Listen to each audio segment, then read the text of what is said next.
Selectmen. Not. I don't like this room. I don't like this room either. All right. Oh, Let's make some.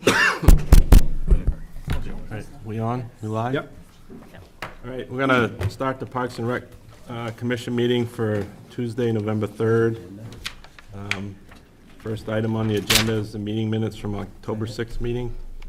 They have a motion to accept. I'd like to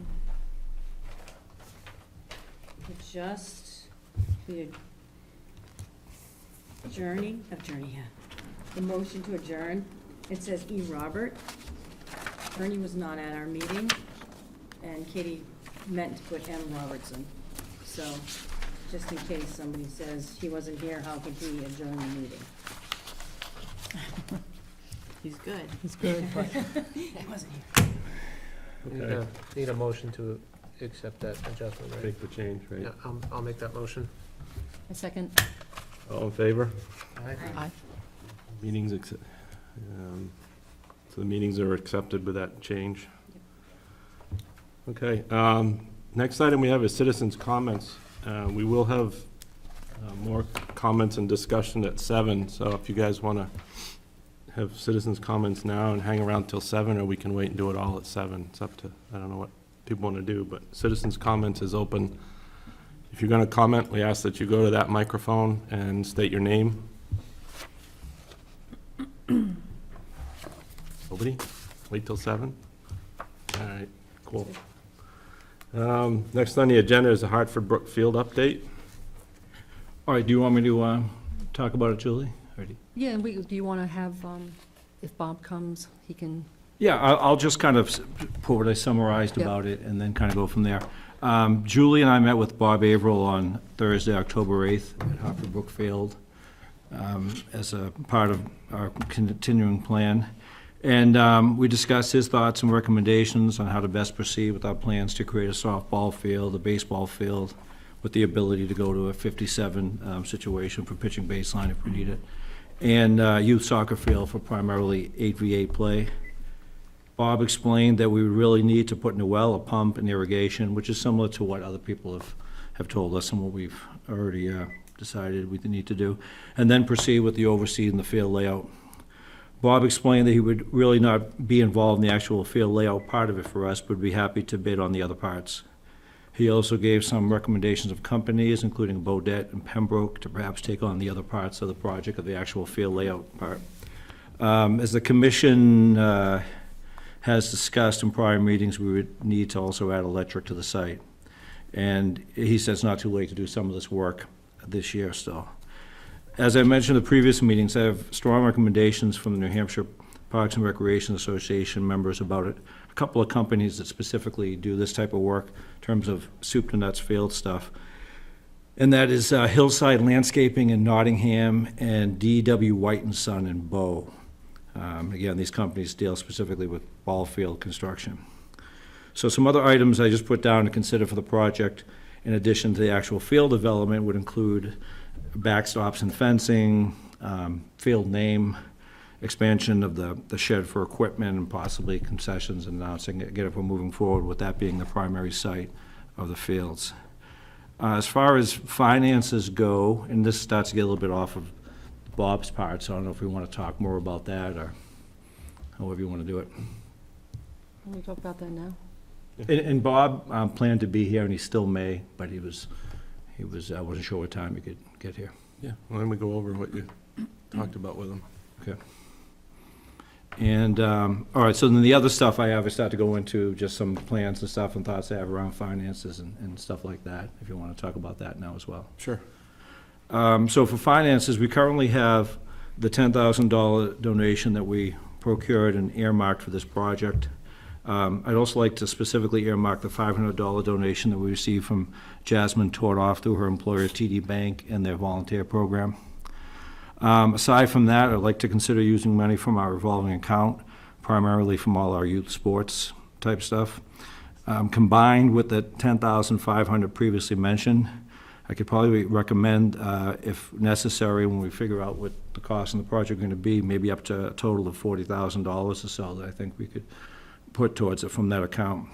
We'll have to discern how much the project will cost and how much could be raised through donations, volunteers, and sponsorships. Regarding sponsorships, this could also be tied into the name of the field or fields. For instance, the field could be called the Fields at Hartford Brook. I just kind of get stuck on that name in my head, but it's totally up for discussion. And then within that, it could be the John Doe baseball field at the field at Hartford Brooks if a sponsor stepped up and wanted to do something like that. We should also consider how Nancy Brown or Jeff White's names fit into this project as well. I looked into and continue to look into possible grant-type stuff. The Land Water Conservation Fund that we used to help construct the basketball court is currently no longer available. It was a big political brouhaha a little while back. In addition, and with seemingly strong support to act at this time, we should consider a warrant article as well, especially if we do commit and earmark a certain amount of goods, services, and money from our revolving account towards it. Do you have a number and work that we're looking at doing? No. Okay.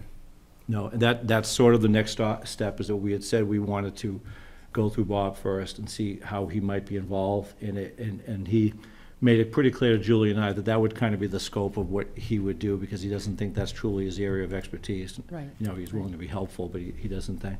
So, you know, my next recommendation would be to get some of these companies that I have names of, put the information out to them, get some bids and some specs on that, and come back with that. What's the timeline on like the warrant article? Jack, you know that, have it written up and presented? If it was gonna go to the selectmen, it should be really quick. If it was gonna be petitioned, it's sometime in January. We review it has to be by like December, For you guys. early December, they were saying.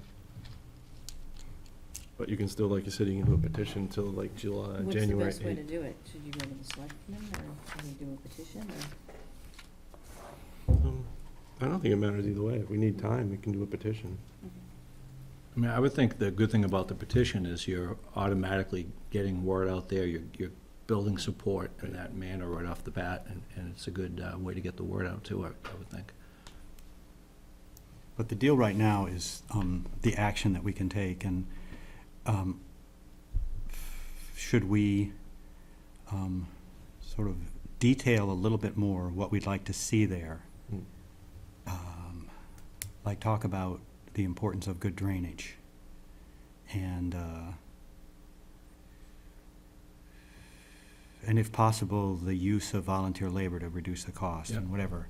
And the fields that we want, and the sort of space and stuff like that, and put that together with soils map and, what we have now, whatever elevations we have or whatever, and ask them to make proposals about what they would recommend as the right sort of approach for us, and then consider their proposals. Yep.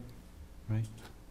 Yeah, that's kind of what we, I think the more detailed that we can be to present to them, the better off we'll be. and that's what we did with the layout. We basically had it laid out for Right. baseball and soccer. Yeah, and we discussed that with Bob as well, when we had Cameron's here in the spring, same thing. I mean, drainage, best possible locations, so we don't get a sun glare Yeah. in the batter's eyes, all of those types of things to be, turned over to the experts and get their recommendations on that. Has Renee done anything with the electrical? Was I No, just- not there, no. Okay, so he just looked at. Yeah, post he's and willing was- to, yeah, but, Okay. yeah. So we just need to get that written. That's not Mhm. something we do at this meeting. I'll put out stuff to those two companies, and even the one that Bob had mentioned, Mhm. see what we come back with for. You can show Well, maybe a that. few of us should sit down to write up what we're looking to have them do, though, to just sort of check each other's thinking about it and stuff. You still have that layout that we did, Mm-hmm. so we can look at that and Yep. even show that to them and see what they suggest to. Yeah, and I think we discussed, and what that layout was based on was that A softball, A baseball is our primary, and again, with the ability to, if we have to go up to 50-foot pitching distance and 70-foot base paths, and then the 8v8 soccer setup. Right. Joe, is it beneficial to wait for them to come back with something before doing a well and electrical, or is that something we can go ahead and start now? It's something we can start now, but I don't know if that would interfere at all with their process and the layout. I mean, I could even ask them that. Yeah. Yeah, I don't remember what the estimate for the power was. Ernie had something. And the- I'm not around much for the next 3 weeks. Who could work on this? Is there somebody already doing it, or? I can work with Joe on it. Yeah, I mean, is there something we could use to, base it off of, so that we're not reinventing the wheel? Something, Well, we've already done quite a bit of work. yeah. Yeah. There's quite a bit that's known. It's just, I think it's it's always pulling- better if there's a couple of different pairs of eyes looking at it. We'll just pull it all together with Avrils and then submit it to the 2 people or 3 that they recommend. Right. And they all have websites as well, too. I've been on those and looked at some of their stuff, if you want to do that as well, those companies I mentioned. Okay. Well, by the way, is that recorder on as well? Yeah, Okay, thank you. I think it is. Looks like it is. I could repeat. The whole thing, start from scratch. Dear Lord, no. So Jeff and Joe are gonna do that? I think Yeah. Ernie probably wants in Yeah. too. Ernie's been Well, really, he'll help us with the yeah, electrical he's part. really been interested in. Right. But this is the part for the, to get the proposals Proposal, from right. the landscaping companies. Right. Ernie is busy. Yeah. Yeah, I'll touch base with you in the morning, Jeff, and we can work that out based Okay. on the stuff that I have. And Okay, yeah. All right, next thing we had was tailgate trick or treat. Yep, tailgate trick or treat, as usual, a very big crowd. And as usual, similar type of comments. We had people who had a fantastic time. We always wind up getting some comments about, concerns about out-of-town people being there. But everybody got candy and gave it out, so, but I always hear that, and I did hear it the other day. We added the hot dogs this year, and thanks to the 250 committee, in particular Rebecca, they were a little slower on their end, and I was hopping on the hot dogs, and I was moved out real quick. So I think it was $130-something we raised for the Joe Stone Fund, anyway. But yeah, I mean, it's a great event. It's fairly simple. Special thanks to Jeff, who was there early with all the markouts and avoiding fields and doing all that stuff nicely. So it worked out really well, and the weather cooperated. Looked like it was going to be a little dicey, but it worked out great. Mark Tibbetts estimated 800 people with 275 cars that were giving out candy and 125 cars that were just parked without candy. He had his men Really? add up stuff, so. He said there were 500 people there last year, and we've grown to 800 this year. There were a lot more that parked outside. Yeah, he said there were about 125 cars outside the Right. actual tailgate trick or treat, giving out candy, so. But didn't we do something different this year, but separating those two? Right. Yeah, we did. Yeah, and which that- I think helped a lot with the traffic. Yeah, Yeah. okay. And parking people in the back first First, was yeah. much safer, so the kids that got out of the car could run around there instead of parking them up front when they Yeah. were out of the car. So that worked out very well. Did we learn anything we want to change this year? The only thing I would say is we could possibly add a little bit more stuff on it, maybe during that time. I mean, obviously, the hot dog part went well. I'm not sure exactly what that would be. I'm not suggesting a full-scale haunted house or anything like that, but maybe some other parts we can add to it. We know we have a lot of people there, and some people did want to stay a little bit longer and just kind of hang out with their, they would park near their friends, and they were just kind of hanging out and having a fun time. So maybe something to look at with that a little bit, but the parade was, it never It's ended. It's amazing. still going, I think. I Still don't know. rolling. I had to wrap them back around, or they would have been out on Route 43. Yep. Now, somebody said to try to do it in a circle, but I don't think there's any way you can do it in a circle, so, Big circle. yeah, I don't think that'll happen. I've heard some concerns about confusion between doing that and also allowing trick-or-treating on the actual day, the following weekend. I know that part isn't under our control, but how do we address that? I mean, is that, What do you mean, people knowing about it? well, no, there were people that said, oh, we already did a tailgate trick-or-treating the weekend before, yet people are still going around on the actual day for trick-or-treat hours. So they were like, well, didn't we already do this? I think it's You an know. education thing, because personally, on a Facebook post, someone that I'm friends with put on the question, like, why are people out trick-or-treating when we just had this thing go on? And I explained what we went through a few years ago, how the whole thing evolved. Colleen Guardia came to town, had this idea, Parks and Rec took it on, and the idea and the intent was to be a safe event for kids, and Parks and Rec then moved it to a bigger venue because it got so, crowded down there. But trick or treat has always been on Halloween in Deerfield, on the Halloween day, and nobody ever said it couldn't be. Right. Kids just, and families made choices. Your kids might have went, mine always boycotted. Mine were traditional, they wanted to go house to house.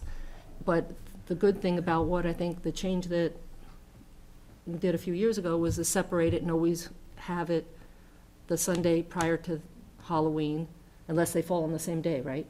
Right. Which it hasn't been. Which Hasn't yet. we'll take a look at those years closely. Next year, I think Yeah. it's the day after. I think that's how it falls. But anyway, so that's what I explained, and they go, oh, okay, I get it now. Right. So I think, and there's a Deerfield Trick or Treat Facebook page too that got started way back when people were kind of wanted the traditional.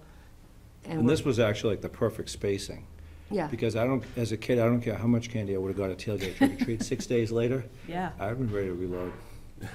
And I think, tailgate's really for the littler kids Kids. anyway. yeah.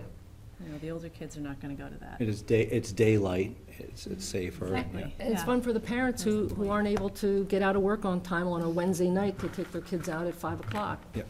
So it's Yeah. a nice thing for them, and there are a ton of parents dressed up, at least last year when I went. I'm sure this year too. Something to So- think about is maybe getting people from the old folks' home that can't get around, but have them, get them down to it, because I think a lot of people enjoy that, too. Right, actually giving it, yeah, that's Yeah. true, because when we were over here, now that you mention that, when we were over here, some people did come Come over. across the street just That's to right, give yeah. out. Yeah, Yeah, and even encourage, a decorated van or whatever. right. Yeah, I'm sure they've got their own decorations to offer, so it's a good idea, Jeff. Yeah. Make that happen.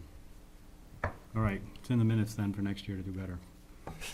Do better. Maybe not bigger, but better.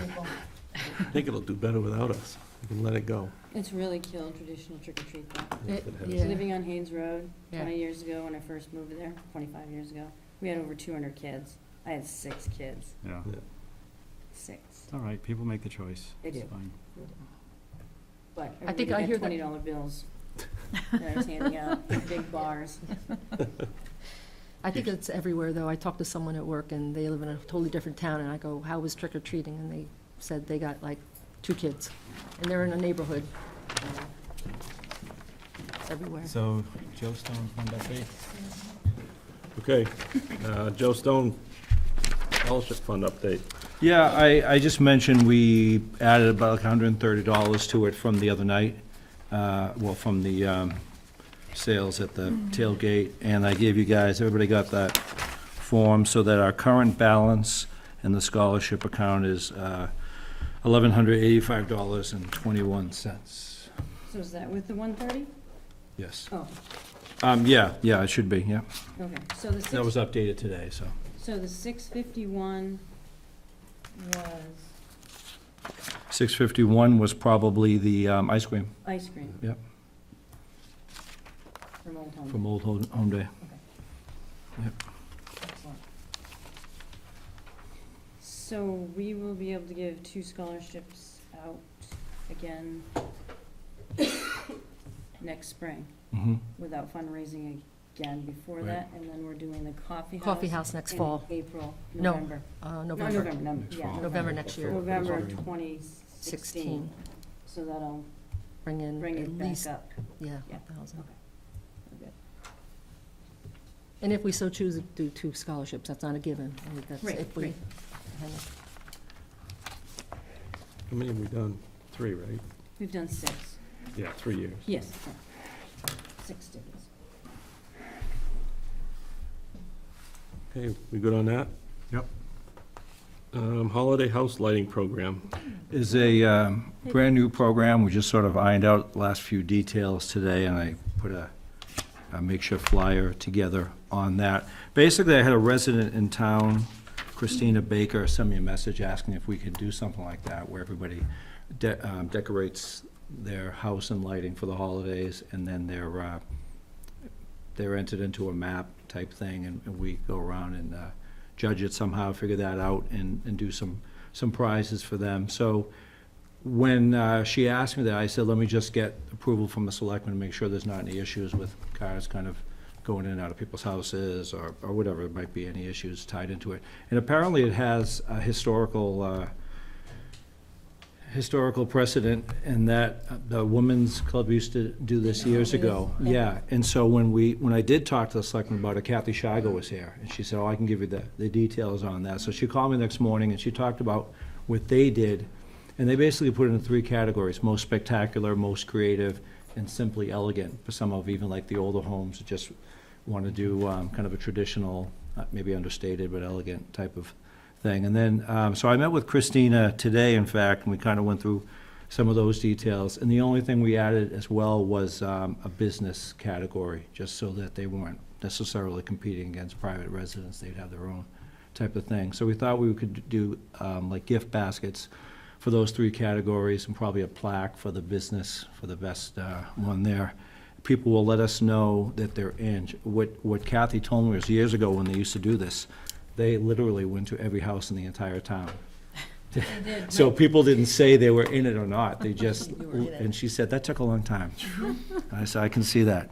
So this time, we're gonna get the word out through a variety of ways and have people say to us they're in their category or whatever, and then we'll go out and judge it. We also mentioned if there are people in town who want transportation to go to all the spots, we set up a date and time for that maybe particularly seniors could meet us, and we could take them around in our van to all the different spots.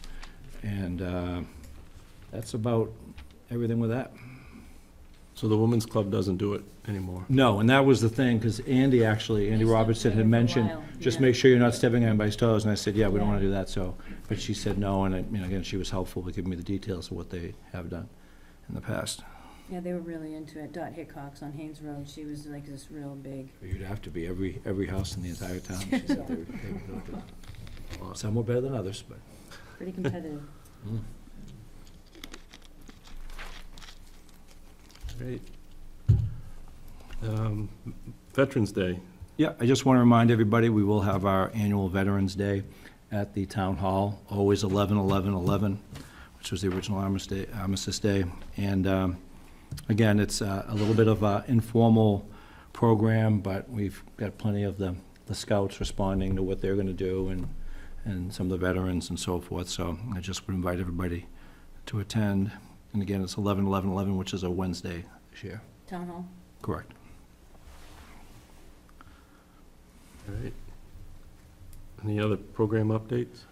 Just that we wrapped up the rec soccer season on Saturday. I was really happy with how everything went there, and a lot of great people involved and at all levels. I would particularly cite that pre-KK, as you can maybe imagine, is a challenging group. I mean, they got plenty of energy.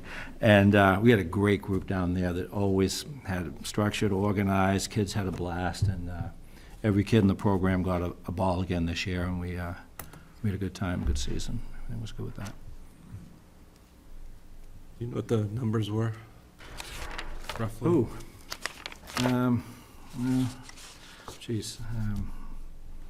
40, That's all right. 70, 150 or so, I'm guessing, 100, yeah, somewhere in that area. 150-ish. Yeah.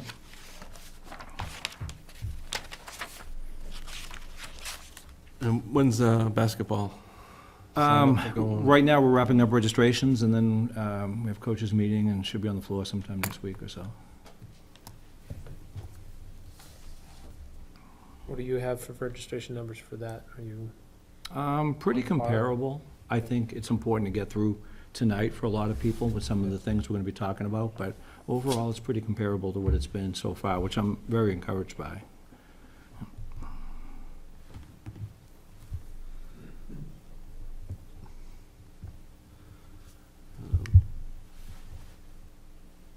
You want to jump into Bicentennial Field?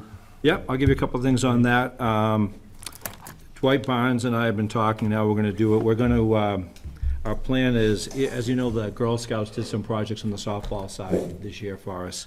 One of the things that's still gonna get done is, we're gonna redo the whole infield, cutting it out in the back end. And Dwight Barnes is gonna work with me on that. We're basically gonna line it out, measure it prior to our field day in the spring, and then we're gonna cut that whole thing out. The other part about Bicentennial, I talked with Gabe Sapanic, who has the company Green Tree here in town. He's also one of our volunteers in a lot of our programs, about doing the fertilization for us this year. I've done it myself the past few years, but considering the cost is not going to be a major difference in his expertise. I also gave him our soil test results, the soil tests that we had done and stuff, so he's got a recommendation for that, so I'd like to go ahead and have him do that. It would be, looks like about $580 for all the fertilizer, all the labor, and him doing it, and the lime, fertilizer, liming, and him doing it. That's Bob. I'm sorry? That's Bob. No, that's Gabe Sapanic. Is everybody good with that recommendation for that? Yeah. I'll call him tomorrow, he can do that this week. You said you gave him the test results of the soil? I did, yeah. So he knows Yep. kind of what to put on it? Yep. How was the drainage Excellent year? this year. Yeah. Really good. I mean, we had days where we had some really, heavy rain, as everybody knows, as we do all the time. And the very next day, I mean, we were ready to go. There was one day where it seemed like torrential downpours, and the next morning, I mowed completely. I told all the coaches and families via email that, to my happy surprise, we're all set to go. I mowed and everything, and, the drainage has been major improvement from where it was a couple of years ago. Great. Have we started to take a look at improving the stairway to the upper parking lot? I know there's washout, and it typically goes across the last platform before the wooden section. But I guess overall improvements to that stairway. The whole driveway, that whole parking area. Well, I would say the whole parking area, but in particular, right now, you're mentioning drainage and everything like that. I'm thinking about the runoff next to the concrete section, and then also I think we had also mentioned replacing the wooden, or upgrading the wooden section. Right, and to me, again, the biggest thing right now up there is that whole parking lot area, just for safety. I mean, again, starting with safety. I did talk to the selectmen about it, I did talk to Mark Young about it.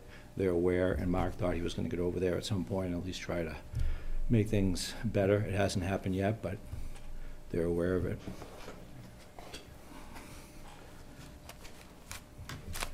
Is that also an issue at Hartford Brook, parking, No, if we enhance those fields? no, Okay. parking's sensational over there. Sufficient. I mean, I know what it is, I just Yeah. wonder if it's enough. I think it is, yeah. Okay. I think it's a real good sized lot, yeah. You want to think about a warrant article to actually do some real work on that parking lot and the driveway and the stairs, maybe? Yeah, I mean, I think it would be great. The only, danger is if it doesn't pass and you have your hat hung on that one particular plan, but, Mm-hmm. I mean, I don't know if it could become a road, part of the road budget or not, but. Yeah. What's the timeline on that, if we were to do that? When would it need to be Warrant article? offered? Yeah. Well, that would be a petition one, I would think. So 1st of January, we have to have it. But it might not be a bad idea to try it. Yep. And talk to Mark and get some ideas of what it will cost, and What would you want to do? I think basically regrade it and maybe even look at paving the driveway down that section that gets really bad. I think one of our trips over there, because a couple of years ago, we literally brought the selectmen over there and Right. everything. I think they thought paving it would never work based on how it is now and how it, I guess, drops off and so forth, but Yeah. At least need to discuss options Yep. about that. Yeah, that should start with Mark. Yeah. He might be, Paving would bring up its own drainage issues, right. so, which Everything could would just keep, lead, could lead to increased costs, so. it'll still be good to have a discussion with Mark and Mhm. get his opinions and Yep. what you can do to fix it up. I'll touch base with him again, just to have him over there, just to say we might be doing this by a warrant article, if you can at least take a look and give us some recommendations about that and cost and what we need to do. Yeah. Can we go back to other programs? Joe, are you gonna do Meet Santa and the fire Yes, we are. parade? When, do you have a date? Santa is back, yeah, it's the Sunday after Thanksgiving, and that should all be out this week as well. Are you gonna need any help from us for that, anything? I'll let you know as we go closer. We do a lot of stuff ahead of time in terms of kind of decorating the town hall, but we're trying to tie that into our after-school program this year and our staff there, so the kids can also be part of that. And bake some pizzellis or cookies or something and decorate the whole place and do that. There he is. Excellent. Hey, can I add a correction to earlier? Amy and I were doing some fancy math here, and the Joe Stone Scholarship, this will be the 6th year.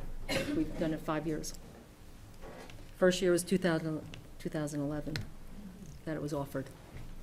This will be the 6th, and 2 scholarships we've done each year. Yeah, starting with Lee and Zach Dugas Yeah, that's the first year.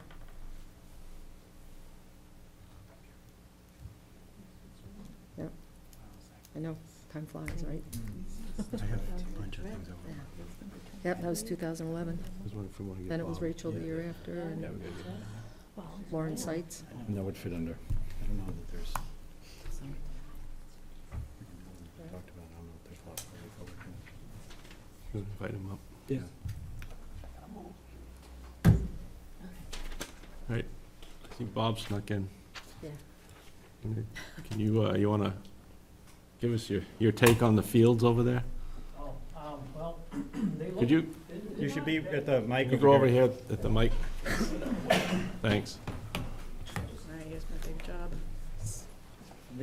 The fields look good, you know, they just, definitely gonna need water. If you're gonna maintain them, you're gonna need to put some kind of a system in to, you know, I mean, there's no shade, no nothing, you know. So in order to get a good field and keep it nice, then you will need water. What's there now could be beefed up, fertilization, overseeding, and that kind of thing, as far as the sod goes. But if you're gonna put, the way I always look at it, if you're gonna put money into seeding, fertilizing, aerating, and really maintaining, then you gotta have the water. Mhm.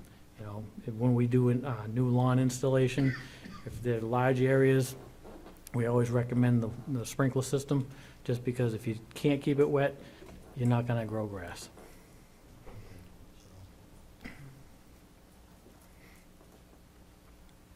So Ernie, before you got here too, we talked about power and requirements for the field too, so, We're talking Harvard Brook? yes. Well, there is a pad that's available.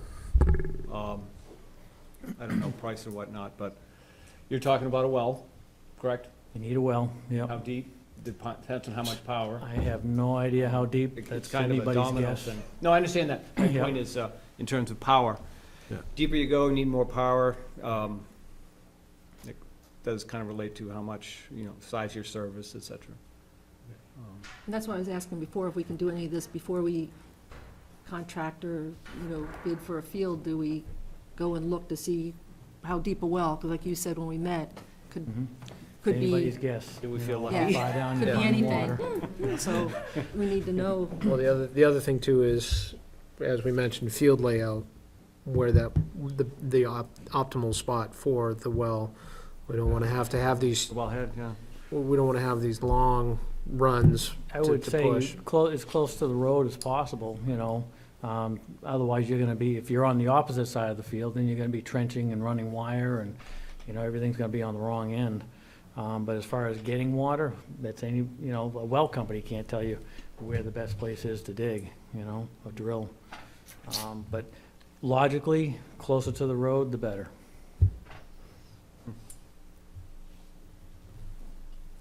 So we were gonna put together a more detailed proposal and send it to the landscaping companies you recommended, Mhm. the ones we've heard about, and have them make proposals about what they would recommend us to do and what it would cost to have them do it. As far as a system goes? No, as far as the fields, developing the fields, Oh, okay, yeah, all of that. yeah. Does that sound right to you? Yeah, yeah, if you could, you know, probably the best thing is talk to turf companies. Landscape companies are good, but there are some companies that just do turf. Right, I think you recommended some. Yes, Yeah, that's what we're talking about. Yep. Okay, good. Yep. Thanks. Anybody else have anything? I Great, got other topics. yeah, no, for Bob. Great, thank you. Thank you very Thanks much. a lot. Thanks, Bob. Appreciate it. All right, so we're down to citizens' comments again with Derek. Wait a minute, I It's yeah, I was gonna say we have them at 7, we're a little early, so I think we'll jump ahead to other items and come back to it. Well, there were a couple things I wanted to ask about. One is picking up on games for the 250th for that July weekend, children's games. Like, it could be based on the kind of stuff we've done with Old Home Day. The Fair Association has a couple of pedal tractors, and the kids pedal them on pavement, and they add bricks. And so it's a tractor pull. We might add a tractor or two, I don't know. But anyway, that could be explored, but we don't have a leader in the 250th for making games happen. And if there were that interest in Parks and Rec, it could also include some entertainment, some engaged thing for kids, where somebody who does a puppet show with them and involves them in it, or something of that nature, sort of semi-cultural. Anyway, if the committee was interested in working on that, Joe, that would, July. yeah, that would be sweet. So The other, You're you know, talking right at the 250 celebration, right? right, Yeah. one of the ongoing things during that. Yeah. The other thing is, we've put a lot of work in, as soon as the fair closed, to getting a field down there, including seed and a broadcast seeder from Bob. I think we've spent a total of like $260, and we got 2 acres seeded and limed and fertilized and semi-leveled and rolled, and it's just all volunteers contributing. So it's 270-foot outfield, as we've laid it out, which is what they wanted for an old timers game. And it really is just for use. I mean, we could cut base paths into it in June and have it until really it's time to park on it for the fair. But it really, the idea is it's to be able to have the old timers baseball game be with all the other things that are going on in the fairgrounds on that weekend, and not be at a different location, which they just, either nobody goes or it breaks up everything else. But if there could be other games there, and if we had the contacts, for example, to bring back the odd years against the even years of DCS graduates playing baseball, that would be really cool. There's gonna be time for more than one game. And if there were other envisioned uses of it, that would be great to make the use of it. The one thing we haven't dealt with yet is the backstop. There is an old type, 3-panel backstop, but we need to do more, so I haven't dug into that yet. Everything else is very straight ahead to getting it done. It's all donations and volunteers, and Well, It'll as be far as good enough. spearheading anything with the children's games, we'd be happy to, I say we, but I'd be happy, and anyone that can help to do that. I mean, obviously, we're trying to balance the fact that we're not having the traditional home day anyway, and how we're gonna tie into that. So that's kind of a normal extension for us. The only thing I would ask is, what are we committed to? I know I'm committed to a float, and I'm not sure beyond that. I know we talked about some things, but in terms of that actual weekend, if I knew we were doing sort of children's games / entertainment, I could be all over that, and it'd be fine. we're counting on you to be an announcer for the excavator rodeo. And I probably, better study up on that. I don't know. we'll The rules. have a color guide there for you. Thank you. So you just amp them up. you know, if they break an egg or spill some wine or something. And we're counting on you to do, probably to do announcing for the parade. Those are the two that I know of. We may have like a finals of the corn bag toss tournament that's in front of, you know, like the semifinals and the finals or something is in the horse show ring or something like that. So there might be other announcing like that. So when are the kids' games? Are they Saturday, Sunday, afternoon? You know, You it's don't pretty have a plan, open right okay. now. It's not during the parade, it's not during the variety show, Is it at which the is fair Saturday now? evening. Yeah. Okay. Yeah, it's not during the parade, which is Saturday morning. It's not during the final concert and the fireworks, which is dusk on Sunday. If we can get an on-site church service, it's not at 10 o'clock Sunday morning. And other than that, there will be multiple activities going on simultaneously. So maybe, yeah, really, it's, and there could be things offered at different times. And we, you know, we're still inventing activities, so we can't really settle a schedule. And Jack, what time's the parade on Saturday? 10 o'clock is the plan. So maybe to follow that up, sort of keep it Right, after that would be a traditionally- good time. Yeah, because that's normally when you do the old home day kids' Right. games, at that hour of the Right. morning, or whatever, late morning. Yeah, it's We usually- moved yeah. around a little bit the We last few usually years, do the but. games before the parade, but this Right. parade's early, so Yeah. it makes sense to do it right after, because you still have all those people in that area. And this is the kind of venue where there's going to be several things happening at the same time. It's more like a blend of the fair and Old Home Day. Right. So it's, you know, there'll be things that involve other people. There's, you know, an art exhibit and sale, and there'll be a car show and a truck show, and I can't remember all the stuff, but there's a lot of. We won't be serving up 450 pounds of chicken, so we have. We won't be all doing that, no. going We're gonna on. get vendors to come on and sell food, right? Jack, the road races, the Old Home Day road race is gonna be at the fairgrounds? Gonna, Yeah, I expect so, yeah. okay, so yeah. they'll use the course we did On this the weekend? grounds. Yeah. Okay. Did you guys talk at all? Is that something they would register for and there'd be a fee, or would it be free like it normally is? And It I'm should only, be like it normally is. I was just only wondering, because it's kind of, for that big of an event, because of a run, I envision it being bigger than our regular Old Home Day. It'd be kind of fun to have a shirt and be registered and like, And it would be hard to do popsicle sticks for it. Yeah, A whole lot yeah. more people. If Well, it- then, I guess that would depend on, I don't want to jump to an answer. That would depend on what you think is the best way to do it. If you're running the race, you decide how you'd like it to be and talk to us We have about it. 65 runners If Where? she's running the race? at Old Home Day? Old Home Day Yes, is at least. Organized. Yeah, Yeah, 65, but- 65. 66. 65, and then, yeah. But I think you'd have a bigger draw, I think we will have a bigger Right. draw. so. Yeah. How many did you have Sunday? 113 registered, 91 runners. But you can also control that draw a little bit by saying, this isn't a time, you know, a official timed race, or it's a no entry. Unless we wanted it to be, that's what I'm just saying. Yeah, right, I was is just that saying, you could push it something- either way, yeah. I mean, the guy we used this weekend was relatively on the inexpensive side compared to the chip timers. Yeah. But we can talk about that later, just wanted to Because you could confirm. you could make it a big deal, you know, Or not, but- yeah. or not, yeah. But do I have like, lead on the race is, Sounds like she Yeah. took the whole thing over. Yeah, I'd go with it. Yeah, Everybody I'll go step with back. it. you'll be in our documentation now. All right. She is the only one familiar with that new course, her and Amy. so- Amy, yeah, Amy's in. Good, down too, to a right? science. Yeah. She's Yep. the signer. And you can use the paint again. That was fun. That was pretty high-tech. I want to run. Yeah. All right, sweet, thank you.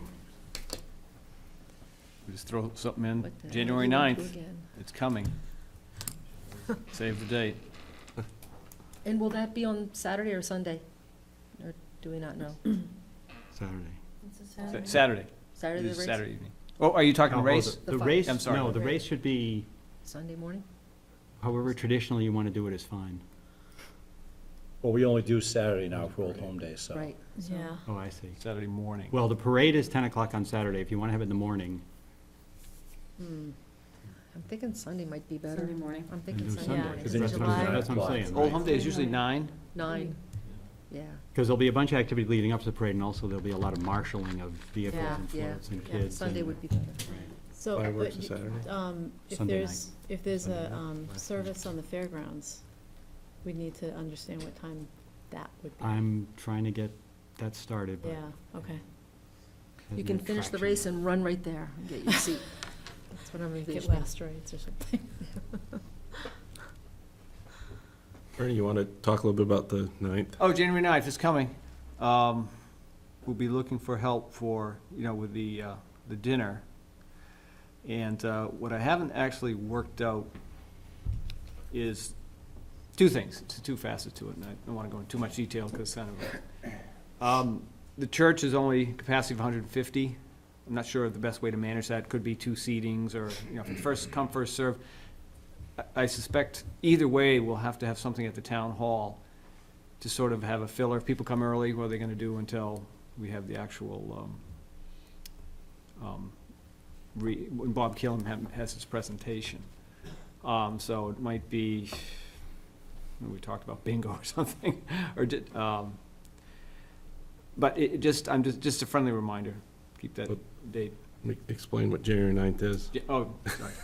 Well, like I say, it's related to 250th celebration we're having. It's really kind of the kickoff event, and there's a communal meal. It's going to be at the community church in the great room, and the format isn't quite nailed down. It'd be probably modeled after what we do at Old Home Day.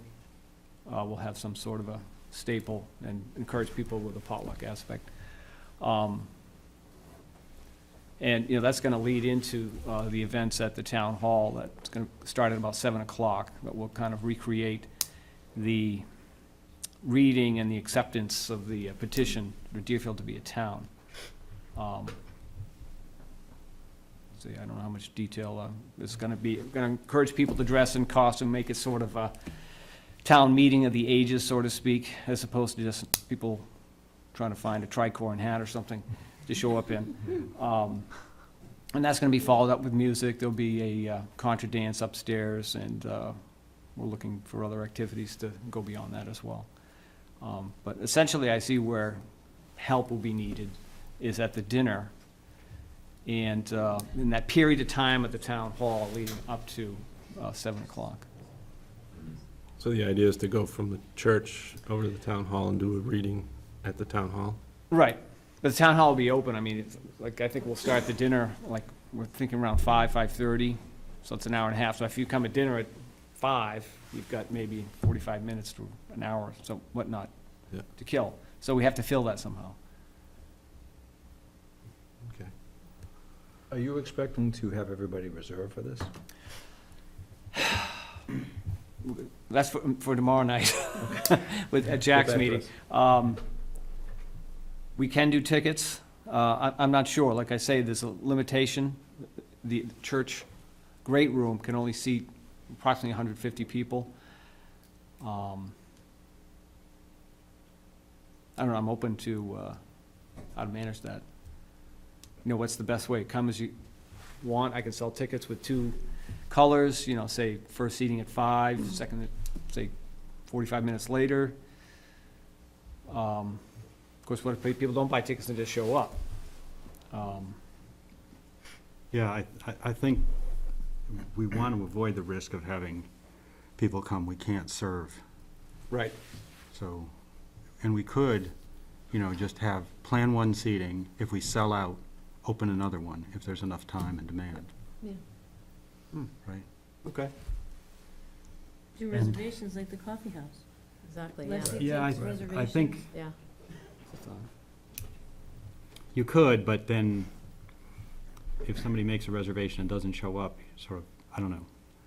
I was thinking that we could start selling tickets at the coffee house, and we'd have a limited number of tickets, and when we sell out, then we know we start on the next one. We start on another seating, and people have their tickets. And we do need to think about, then if we have a second seating, what to do Mm-hmm. with the time between. And we could do something nice then, we are raising a lot of money, so we could do something with that time. Like I said, that's kind of an issue I was expecting to settle tomorrow there's a meeting with the 250th committee, but that's what is in the works. Okay. That's good. Any other items? Anybody? Oh, I have one thing. The bicentennial, I think I told you, the instantaneous hot water is shot, it's leaking, and Mhm. elements are gone, so I'm going to look into what needs to be replaced. But I suspect, I think the source of the leak might have been ice, freeze up. It wasn't properly drained, but I'm not sure All right, about well, that. I'll ask Butch about that, because Yeah. it does get completely, in fact. does, He's okay. he's gonna do that by next week. Is he? But every year, he completely drains it, and every spring he gets it going. I was just surprised. It's a robust piece of equipment for it to leak like that. He could probably tell you what's wrong with it if he looks at it. It's pretty good that way. Is he? Oh, good. Okay. Yeah. And as I say, he's gonna be coming down if you wanna know. Oh, actually, yeah. A little bit more about Okay. that. But by next week, once we put everything to bed down there, I'll have him down there to. Have you ever interacted with him? Do you know him? Oh, yeah, yeah. Okay. Mhm. Well, you'll have a good time. Yeah, no, he'll troubleshoot it pretty fast, probably. All right, it's 5 minutes to 7. We said 7, we'd get going with Derek Hopkins' concerns. We want to jump 5 minutes and get going, and is Derek here? Yep, there he is.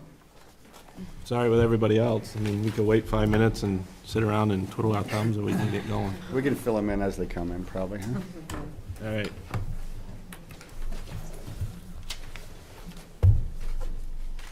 So, thanks for making the time. I'm assuming that since you made some time for this, that, Joe, you might have shared the letter with the board that I wrote, that kind of instigated this.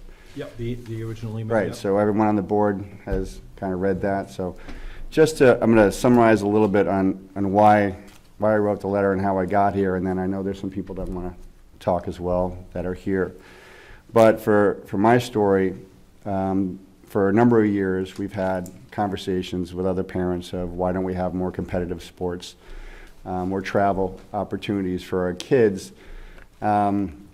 And a number of them, including myself, has gone to Joe and asked a few times, let's put together a travel program for soccer, or let's put a different travel program for other sports. And I've had a couple conversations with Joe, but the last, I guess, right before he sent this letter, the last time we spoke about it, he said, if you want your kids to be more competitive sports, then go to another town or find another organization. So that was my conversation. Joe, do you remember those conversations and kind of the way that we talked about it? Yeah, I remember having conversations with you. I don't remember saying that verbatim the way you said that. I think the overall point being that there are multiple opportunities outside of our small community Deerfield, but not done in a way that, I mean, the way that you worded that to me almost sounded like I don't want to be bothered to get away, which is nothing further from the truth. Well, I'm not saying that you're not interested in doing things, but I definitely remember the fact that the opportunity was to take it outside of this town, which is, I think, why we're here tonight, is that I think our process is broken. Our process, the way this runs, and I look at other towns like Auburn, they're running volunteer boards through different sports, and they do their donation funds, and they collect, and they run the various soccer and their baseball sports. Candia, they're run by a volunteer board of parents. It's one board. And the thought process behind it is that a group of parents who usually have kids that are those ages and they're interested in, they're involved in the sports, these parents are involved and they continue to go through the process and help build the sports and create the opportunities for the program itself. And then eventually they age out and a new group comes in, but everyone has an interest. And there's a good community involvement with regards to the town, the parents, and, they are the Parks and Rec department. Ours seems to run a little differently. When we come in, we go to Joe and we ask for a travel program, and I'm assuming that you make that decision. Among other decisions with regards to fields or other things, I'm not quite sure how that goes. But it's not done by a process, it's not done by a group. I don't believe, is anyone on the board, have you guys made the decisions not to run travel programs, or is this part of just what Joe makes as a decision? the commission, who's, No, I was gonna say, I would say this is the forum to start the discussion. We Okay, have run travel programs. The soccer program did not start as part of the town. well, part of what really brought this I on. don't think Candia's is part of the town, is it? Is it part of the town government? No. It's independent of the town. Okay. that was in Auburn, isn't it? And ours began that way and was run by volunteers who were just doing soccer for many years. And we had travel teams, and then we sort of seeded it. I was the last president. We sort of passed it to it was hard to get people to do it. Mhm, I did a lot of work to recruit coaches and refs. mhm.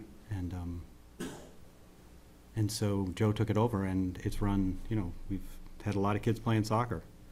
And If I can give a and we little. could I'm sorry. certainly have travel again. Joe's talked to me about doing that. In fact, we could certainly have travel in soccer again, I know, but anyway, you should. Yeah, just in terms of a historical perspective, when I first started almost 15 years ago, one of the conditions in the job was that you're going to take over the basketball program from day one. And we did that. We, whatever direction things wanted to go, we had a team program, we had that. And a few years later, the soccer program came to us and said, please, we can't do it. And then lastly, the baseball and softball program did the same thing. I never recruited those programs. They all came to me and said, we're done. Where do you want us to put the stuff? Type of thing. We've Right. carried the torch, and it's too difficult to do. So that's at least a little historical perspective of how we got to the point with the programs. As far as disallowing travel teams, we started a travel basketball team the same year that I came in. We've had it ever since. When it comes to baseball and softball, they all play on all-star teams following the regular seasons. So it's really a situation of soccer. So when you came to me, and I haven't had a bunch of parents come to me and say, start a travel. I had you, and you said you were speaking for other parents, but I haven't had that parents coming to me and saying specifically to start that. I looked into that information and talked to the state people, and two gentlemen there in particular, and got all their paperwork and did that. And I think ultimately I met with you again and said, it's not gonna happen for this year, and there's a lot of factors with that. First of all, for that 5-6 level, I think we have 13 boys total. So to me, it would be almost like choosing between the two programs. They wouldn't necessarily coexist. So I thought our situation, for now, it's best that we continue to be a recreational department that opens up and offers to everyone and totally supports anyone who wants to do anything different. Anytime I get information from, for instance, the Northern Strikers in Nottingham, I pass it on to families, or Seacoast United, or whatever. All those options are out there.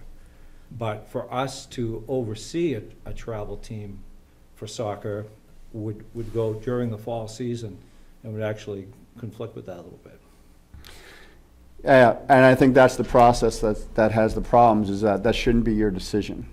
I mean, right now, we lost 6 of our best soccer players at that 5-6 level, which also took at least 4 of our coaches as well. So I'm not seeing enough coaches out there, enough volunteer coaches. I think even in the soccer, you need to make a few last-minute calls to get the teams going, and that might be standard stuff. But I believe that we're missing out on opportunity here. It's not just around travel; it's cooperative and competitive.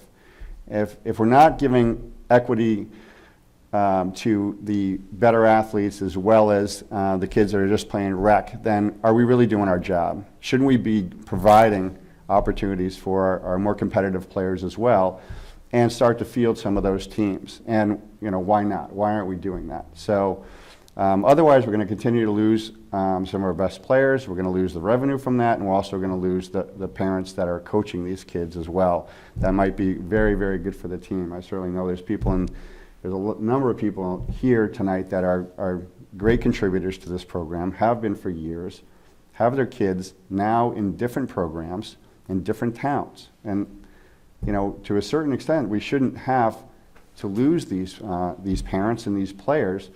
Maybe some are special and they're great players and they're going to go find other programs, or they're going to double up and go do it.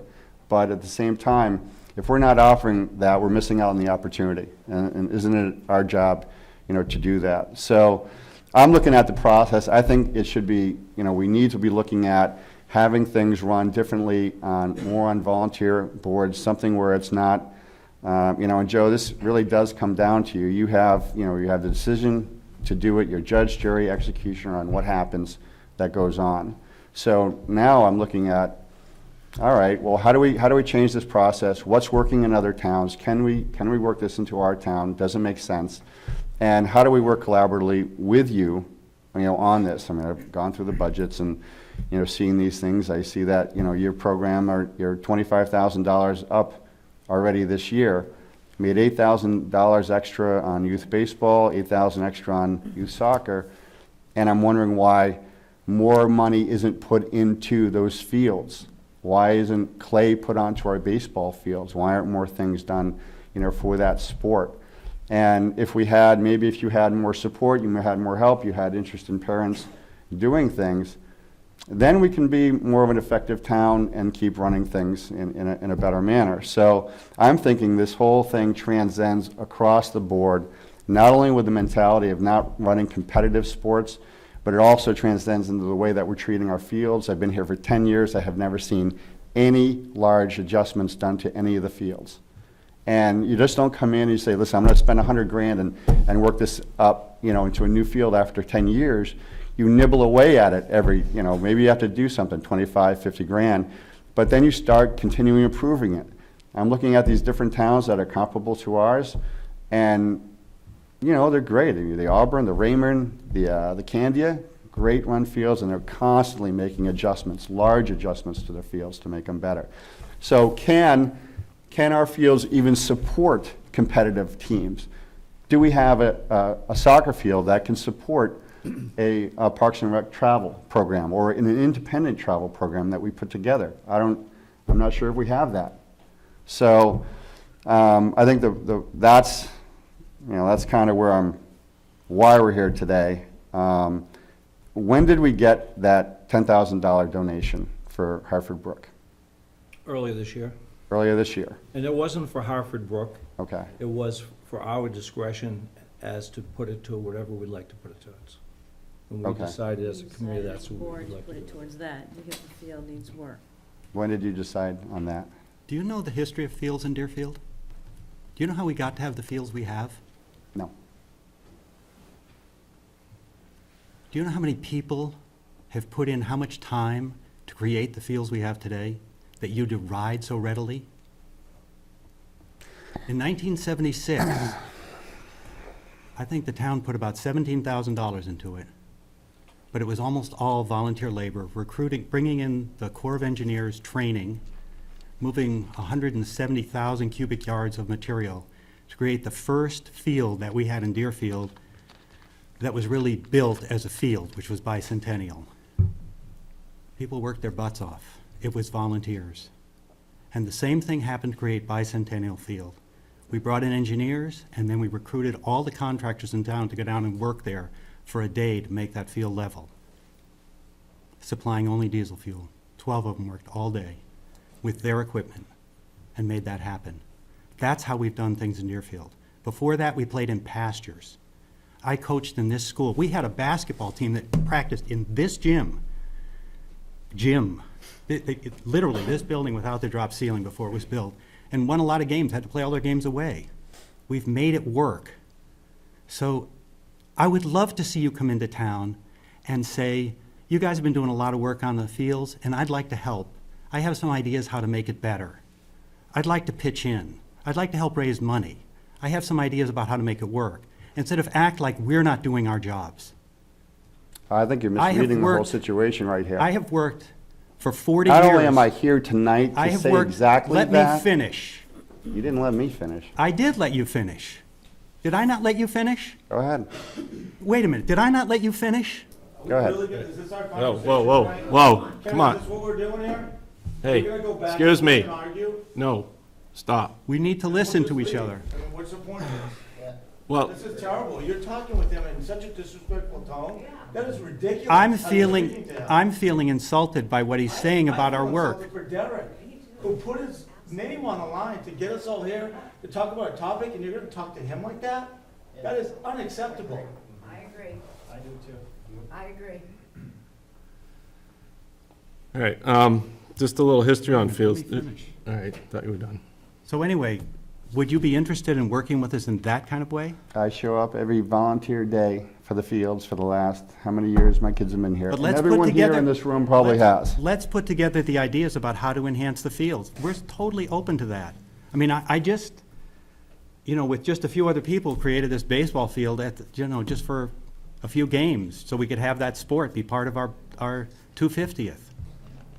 We'd welcome people coming in and helping us get stuff done, right? As opposed to acting like we haven't been doing the right thing, or I don't know. doing our I'm not- best for a long time. Hey, my name's Jared Woodman. I just want to say something quick about the fields. I think we do put a lot of time into the fields. In fact, this year, I volunteered out my tractor. Well, I live probably, 4 or 5 miles away. And so I woke up early, drove my tractor down here, after Joe texted me the night before, only to get there and find that we had no material to spread around the field anywhere. We had nothing. So I basically wasted 4 hours of my day to drive to the field to find no material. Well, what was there for material was basically, had been rained on the night before, or the 2 nights before, and actually spread itself. And so I think that's kind of the point that he's making is, we do donate our time, but when you go there and the following day, I had one of the guys that was there working, brought in 3 or 4 loads of stone dust and put it right over clay. I mean, kids were leaving with ripped pants, cut legs. So I think that's the point that he's making, is just, nobody has a problem donating their time, but we end up with, sort of not the right stuff to do the right job, if that makes any sense. Joe, do you remember that? You agree with that? I drove down there and had, you were like, oh crap, I forgot to get sand. No, I never said that. Yeah, it's pretty much how it went. We purposely didn't get more material to add on to that, because we weren't sure what material we were going to add. So what was I supposed to move that morning with the tractor that I drove down there? All kinds of stuff. The kinds of stuff that we accumulate, the trees, we had probably the worst winter we've ever had. Okay, fair enough. We had people with chainsaws cutting up trees, we had a lot of things going I on. mean, I could bring up the text and read them to you the night before, like, we need you to move material I'm and trying to argue stuff with like you. this. I- Well, I I'm just saying, appreciate- that's, why I asked you to give me, bring it yeah, back. and it was no problem, and you know what, I'll do it again next year. But we don't have anything to move when everybody volunteers the time to do that, we don't have the right stuff to do what we want to do. So, I mean, a couple things about the fields as well. I'm proud of the fields. It's a lot of work. I mow them all myself, I line them all myself, I try to organize field days. When we took over the baseball, softball program a few years ago, all we had was the fairgrounds kind of gravel area to practice. Some of you who were around back then would know that. We were really happy that we got the Hartford Brook space. That was sort of the next stage, that at least we had a place there that we could practice, as opposed to the harder surface at the fairgrounds. And, we've done a lot of stuff down there. It's difficult. It's constantly doing this, and it's washing away, and everything we add, the fences are literally coming undone at the posts with all the erosion stuff that's happening. So we're happy we have the Hartford Brook. We've more recently said in the last year or so, we probably want to look to our future to be Hartford Brook, and we're working towards that. But I walk those fields every day, I clean them as best I can, I make sure they're limed, I do everything that I can do with our existing stuff, and I want them to be better too. I'm not done with anything that I do in town. We're always working to try to make things better, but I'm not gonna say I'm embarrassed like some people have told me I should be about the field or whatever. I'm not, I work too hard at it to be embarrassed. If I may, You over. I really have to sit there? Yeah. Your coat's there anyhow. Unless you're gonna yell, box out. Yeah, Nope, nope, I won't. shut off the mic if you want. My name's Dave Quayle. I have a few boys who play in the leagues. And no disrespect to you, Joe, but, over the course that we've been using Hartford Brook, which have been 3-4 years now, I mean, we started out with backstops. 1 year, backstop gets knocked down with a tree. Never touched again. We're trying to use winter fence as backstops, and when we got kids losing baseballs and then going down through prickers and coming up, picking ticks off each other, I mean, that to me is kind of embarrassing. You know, I don't want my kids going down there. You know, we shouldn't have to chase baseballs down there. We should have backstops, and we had them, and we just never replaced them. You know, stuff like that is what needs to get taken care of. I mean, that's just one of the things, you know, so I just wanted to put that out there. I mean, it's been, that backstop got knocked down 4 years ago, and it sits in a pile covered in weeds now. So, you know, some of it could have been salvaged and nothing was ever done. On the Hartford Brook piece, we've been trying to figure out what to do with that. And part of it was set up, I think Jeff White set it up as a baseball diamond at one point. No, not necessarily. I mean, he did the initial, He did just the the layout. seating and stuff. But we've been working with plans to figure out the best use of that field. And it takes money. And we have money in the revolving account that we've been trying to use carefully because we have expenses that we don't know about. There's a lot of programs in the revolving account that don't make money that we have to take account for. Everybody thinks it's a big slush fund. We actually pay taxes and Medicare and pay for all the staff. The only money that the taxpayers, you guys, the taxpayers, understand in the programs, but taxpayer money in the budget that you guys, some people vote for, some people don't. The only thing in there is Joe's salary. There is no money for the fields. There's no money for programs. There's no other money in there. The town tax base does not supply any money for the fields or any upkeep. It's all by program people. And that's what the revolving account is. And there is a big balance in there, which we've bought vans with, we've bought mowers with, stuff that hasn't gone to the taxpayers. And we've made fixes to the field. And we spent a lot of time on Hartford Brook trying to figure out the best way to lay it out. And we actually spent time last fall, I think, looking at taking a quarter of it and just working on a quarter of it because we only have $10,000. You can't do a lot with $10,000. So like Joe said earlier, we take some money out of the revolving account, put it towards it, but we're still looking at, you know, it's got to be a substantial amount of money. And unless there's town support for a warrant article, it's never going to happen. There's only so many things. I don't think anybody in here is a well driller. I disagree.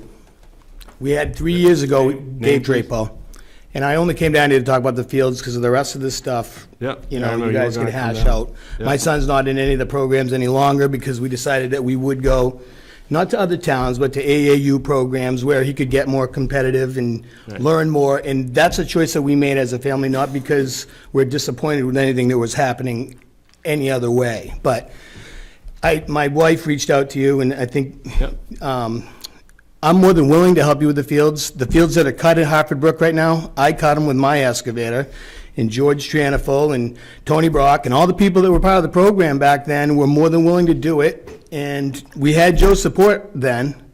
We put a package together to give you irrigation, give you a well, and electricity. Sean Reed from IC Reed volunteered to do the electrical. Chris Colbath has an irrigation company in town. I'm sure that Bob Averill would obviously help out. The problem is you guys are a committee, and you have to take it to the selectmen, and there's just too many steps to go through, and it falls apart all along the way. If you guys go hire David White, you're right, $10,000 is gonna get him there. That's about it. You're not gonna get a lot for your money. But if you reach out to the town, the business people, Jack Cummins, there's a lot of people in town that are more than willing to have their name in lights to put into that field. And that is your future. Hartford Brook is where you gotta go. Bicentennial is gonna be too small for you. I mean, if we work as a community to put this together and say, hey, we're gonna do this, then let's do it. I mean, Candia does it because they're not part of the town. They don't have to trip over the selectmen to get there. They've had their own issues along the way. I have friends on that board, and, you know, they have their issues. Like they said, they're redoing their whole fields this year, this spring. They're gonna do every field over. They kicked tires for 3 years to get to that point, but they're gonna do it because they don't fall along the way. Like somebody said, you don't do it all in one season. Build dugouts one year. Build fences the next year. Go out and start a campaign to raise money. I mean, it's a business plan that should be put together by whoever, I'm assuming you folks. And by the way, I know that you do a great job, and you do it for free. I'm well aware of that. And Jack, I don't think anybody's coming down on the fields, and I know how they got here. Jeff White donated that land. I'm well aware. It's a matter of everybody working together to make it happen. Nobody's going to get anywhere if we don't come up with a decision and a plan to do it. But like I said, my child's out of the program. I'm still willing to help. And I think everybody in this room is. It's just a matter of let's get a direction and go there.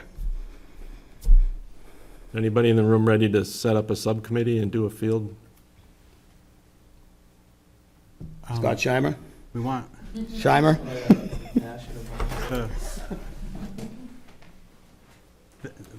yeah, just before we walk away from that, though, is there something that stands in the way of moving with that kind of speed? I mean, we do move with that kind of speed on the 250th, but we raise all our own money, too. Is there something that stands in our way of moving in the way he's outlining? Well, one of the things Dave started talking about, and I thought he was gonna head in that direction, is kind of connected in, is that, yeah, we're here once a month, and if we don't do a hard, fast something, then the months can pile up, and that's what's happened to us as we've gone through some of this. So to have something like you just mentioned, that it's gonna meet several Right. times before we come back here and come back with definite movement on the projects, I think is the biggest thing. Yeah, but I don't think it needs to be caught in meetings either. I mean, you can make those decisions pretty fast. I mean, what you were outlining, if there are people who would step up, like on irrigation, like you said, excavation and stuff, that quickly, I don't. We had a program. What happened to it, Ken? You had the copy of it. I forwarded on to the group when I first joined the What happened commission, to that? I mean, and we have, I don't know, I think we reviewed it at once, and now, obviously, it's, like Joe said, it is, because of the monthly meetings, has fallen behind, obviously fallen behind. So I think it's definitely time to revisit it if we can dig that out. I don't think anything. That proposal just. Wait a minute, now, but I never got connected to this energy, and I don't want to lose this, because No, we I can think- do that. it's not gonna happen. It's that No, simple. you're talking exactly the way I want to work. So, where, Well, I think that- are there like 3 people we could get together with and just Sure, I'd be glad. look to at this volunteer. again and just see how fast we could move? I cannot, I mean, I'm gone for 3 weeks now, but after that I'm back and I can totally work at that speed. So if that's Yeah, I think- agreeable. Right. Jack, you said that you put a whole baseball field in for 200 Yeah, come on over. Well, it's not a polished field when it's done, but it's gonna work. But it was a huge amount of volunteer Right. work. Jim Deely. And we did it in, a week. Right. I mean, it's So- seeded, it has to grow now. And if I'm not, I mean, it looked fantastic. You had a roller there, you had farm tractors, you had Yeah. everything. I mean, Harley rake, yeah, how York rake. you motivated that effort. Redoing Hartford Brook asking. doesn't seem like it would need even that level of. It needs a well and it needs. It's a bigger Well, deal than okay, trying to make okay. a permanent field. It does need a well. Needs water. It does. Do you actively water Bicentennial on dry years? No? No. Okay, It's self-watering. Yeah. That's- Self-flooding. all right, The big thing with Hartford Brook is power and water. okay. And permanent structures. I mean, you're gonna Yeah, have well, backstops, you're gonna. We're not gonna get grass. I mean, Bob said it well, that we need everybody knows The cornerstone is the that. well, Right. and that's been the stumbling block. I mean, this 10 grand we got was a windfall. I honestly, I remember the proposal, I don't remember the details. I thought the But I proposal, can't, That's what we came down to, was the was it, the water. well, shame on us, well, I don't remember, It's not known. was it lock, stock, and barrel? I said, here it is, this is how we're gonna pay The for well's it? always unknown. You can Okay. build 5 Yeah, miles. yeah, I know that, and that's been a big thing for us, because if we've only got so much, and, That's the gamble you're gonna take. You gotta feel Oh, it. yeah. You gotta go there. You know, I mean, you don't build around the well, you find water. So Isn't there water all the way around that anyways? It's a river there, but I mean, we're talking we- about like we've 6 look- months of pulling from that, but that dries up. well, It one dries up. thought is, there's been a lot of Dries up when you activity. need it. I wonder if Jeff White might know what the average well of all those homes have been. that might be something we could That's, again, happen. don't even bother looking at that, because my well went pretty dry this summer, and Yeah. the well guy told me, he goes, doesn't matter what any of your neighbors have, so. I live next door, mine's 220 feet, Right. so. We're using a well, Yeah. we're using a well for irrigation. Bob Averill said put it near the road. Is there any reason that's not a good idea? No, Sean Reed said put it by the road, because you could get the transformer and the power figure right. Everybody's good So with that? just a quick correction, Dave. The proposal that you gave It was 3 years ago. was We were 3 years all ago. in the Do you program. remember what the number was? I don't, but it was real reasonable. Was it I in was the- gonna do the work for free. Was it in the 10 grand range? No, it was more than 10. Okay. At that time, I had heard that there was more than 10 to spend. But Yeah, why don't- and Dave, I don't think a well was part of that proposal Right, either at that time. Right. That, the well is the Wells keystone of the whole wells can thing, cost a so- lot of money. I'm Sure. granted, but I This I isn't think, here. I think you have a lot of people who really, really would love to move stuff forward.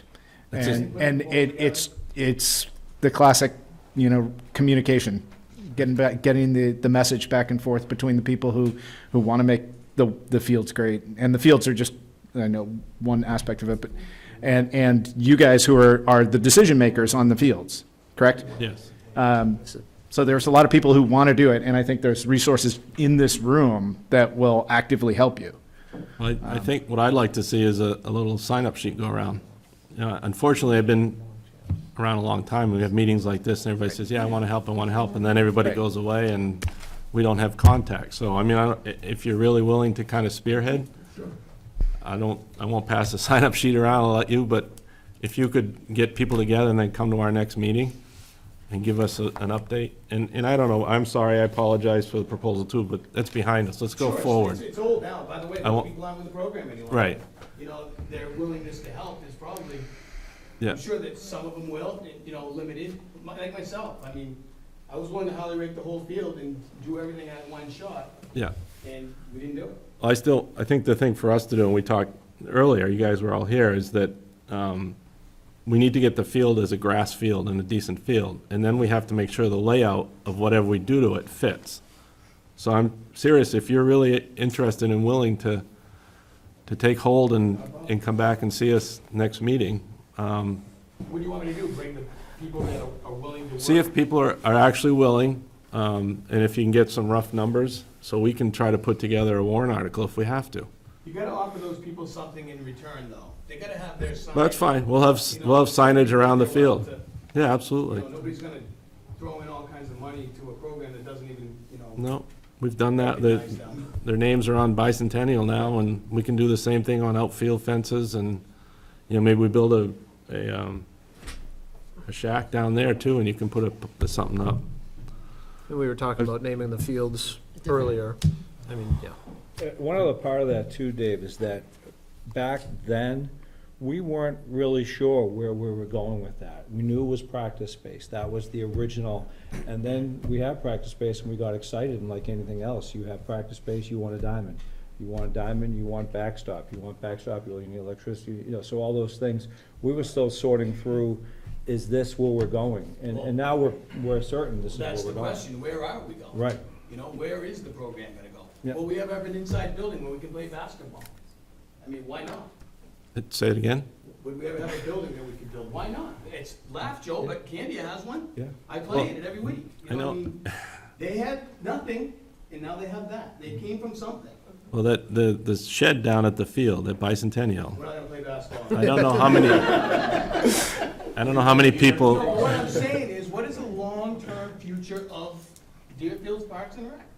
I just want to follow up on the building down there. I don't know if any of you were here prior to the Delesio building. That building was built all on volunteer and donations from the Delesio Fund. At Bicentennial? Oh, yeah. So I think the comment that there's no big work done at Fields is inappropriate, because we've done that, and we've done drainage work down there. I'm not saying and there's no- No, I'm not saying you, but it was said earlier. We have done some capital projects, if you want to call them. And it's just hard because we don't have the funds. I mean, agree. it, But we can do that too. Yes. Bring out funds, that's. and we can fund if, Willing to- businesses want to see their names on signs, Yeah. they're willing to pay for that. yeah, Townwide campaign. sign up too. I got my second. There you go, I like it. Move up front row now, let's go. I'll say that to Pete. So, all right. We hear you, and I wanted to throw something in there too. Joe is not judge, jury, and executioner. We do support him 100%. And he does make decisions, but they all come before us, and we have a way we're heading in a direction that we think the rec department's going well, in all the departments. So I just want to say we support Joe. Don't say it's Joe's only decision. I don't believe there's anything that he really decides that doesn't come before us. One of the best after-school programs in the entire area, as far as I'm concerned. We have a place for our kids to go after school, and that was huge to my family. Well, I think we have the best Parks and Rec department in general in the area, but I'm selfish on that too. But also as far as selectmen getting in the way, that hurt too, but I don't know. But it may not be much longer that it hurt, so. Get in the way all the time. But that's not gonna be an issue. We support the program 100, speaking on when I sit over there, I guess. But the selectmen support the program 100% too, and to get through, and if, I don't see that there's be any issue with getting anything done, be, well, 100% behind it too, so. I think on that, one of the obstacles that has sort of been there and not being alert to what's going on in other towns where a lot of this is done outside of town government, as we used to do it here, well, to a degree, we never had our own fields, is that all of the money for any Parks and Rec initiative has been taken out of the budget over the last 10 years. We felt like there was no support from the community for doing more for sports in Deerfield, and we had to get along with what we could with what the kids paid for the programs, and wanted to keep that as inexpensive as possible. And I think one thing I see here is that there's energy and maybe money that would come in privately to do stuff like that. I don't know, I mean, if you do it for the town, it could be a tax deduction too, I guess, if it's a straight donation, but it's town property. I think that's where a lot of the thought that we had the opportunity to do a lot more went for me, when the town, I guess it was really the MVC, took it out of the budget. And then we get default budgets. But I would like to be part of making that happen. That your vision was wonderful. Put me on your list. I can help with networking and work my ass off. And we have 3. Well, I'll be on it as a selectman rep too, and help that way too, so. But, maybe, I have your email, Yeah, my or your wife's. That's dangerous. So if you want to, yeah. You don't have one? I have chances for me. Yeah, I've tried that too, but my wife is the other way. She doesn't like to hear from other parents, no. But just, we'll keep talking, and if you need to, I can get a hold of Jack too, so. I think it's great. I'd love to get it going too.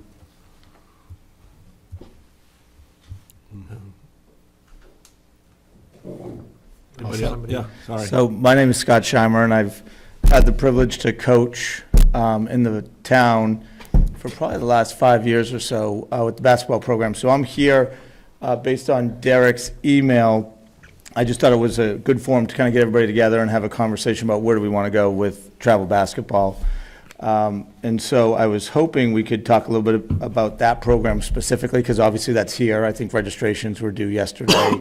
We have families who are interested that are here to talk a little bit about what are the goals for the program. And I was hoping we might be able to leave with a decision, because obviously people are signing up right now. So that was really my goal for tonight. It's not about the fields, because I don't have any kids that play on fields. So besides Logan, who plays soccer. Soccer player there. Yes, my second grader. But besides that, it's really about the travel program. So Joe, I don't know if you want to kind of just touch base on what your goals are this year, because I think you sent out an email on the program.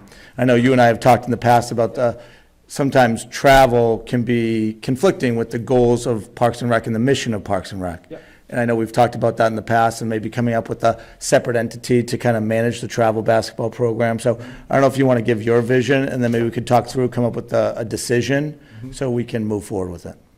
Yeah, first can I say, not just because you're sitting there, but Scott's as dedicated a family man and coach as I've ever been around in my over 30 years of this type of stuff. And we're lucky to have him in the role that he does for us. The travel program to me, and I think, you know, I had sent out something at the end of last travel season that I didn't know was a good fit for us moving forward. I think there's always going to be the travel basketball world, and it's going to be run by a lot of highly competitive people with a lot of, in most cases, athletes for their children that are strong players, and that's going to always want to be pushed. My recommendation for us moving forward is that we don't umbrella the travel program anymore.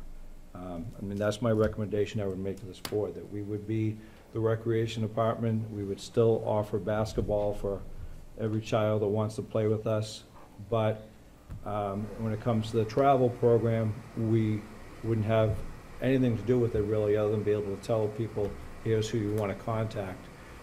Because it is a different world, and I think ultimately that's what the people who are going to be doing most of their work and their families are going to want. Not all of them.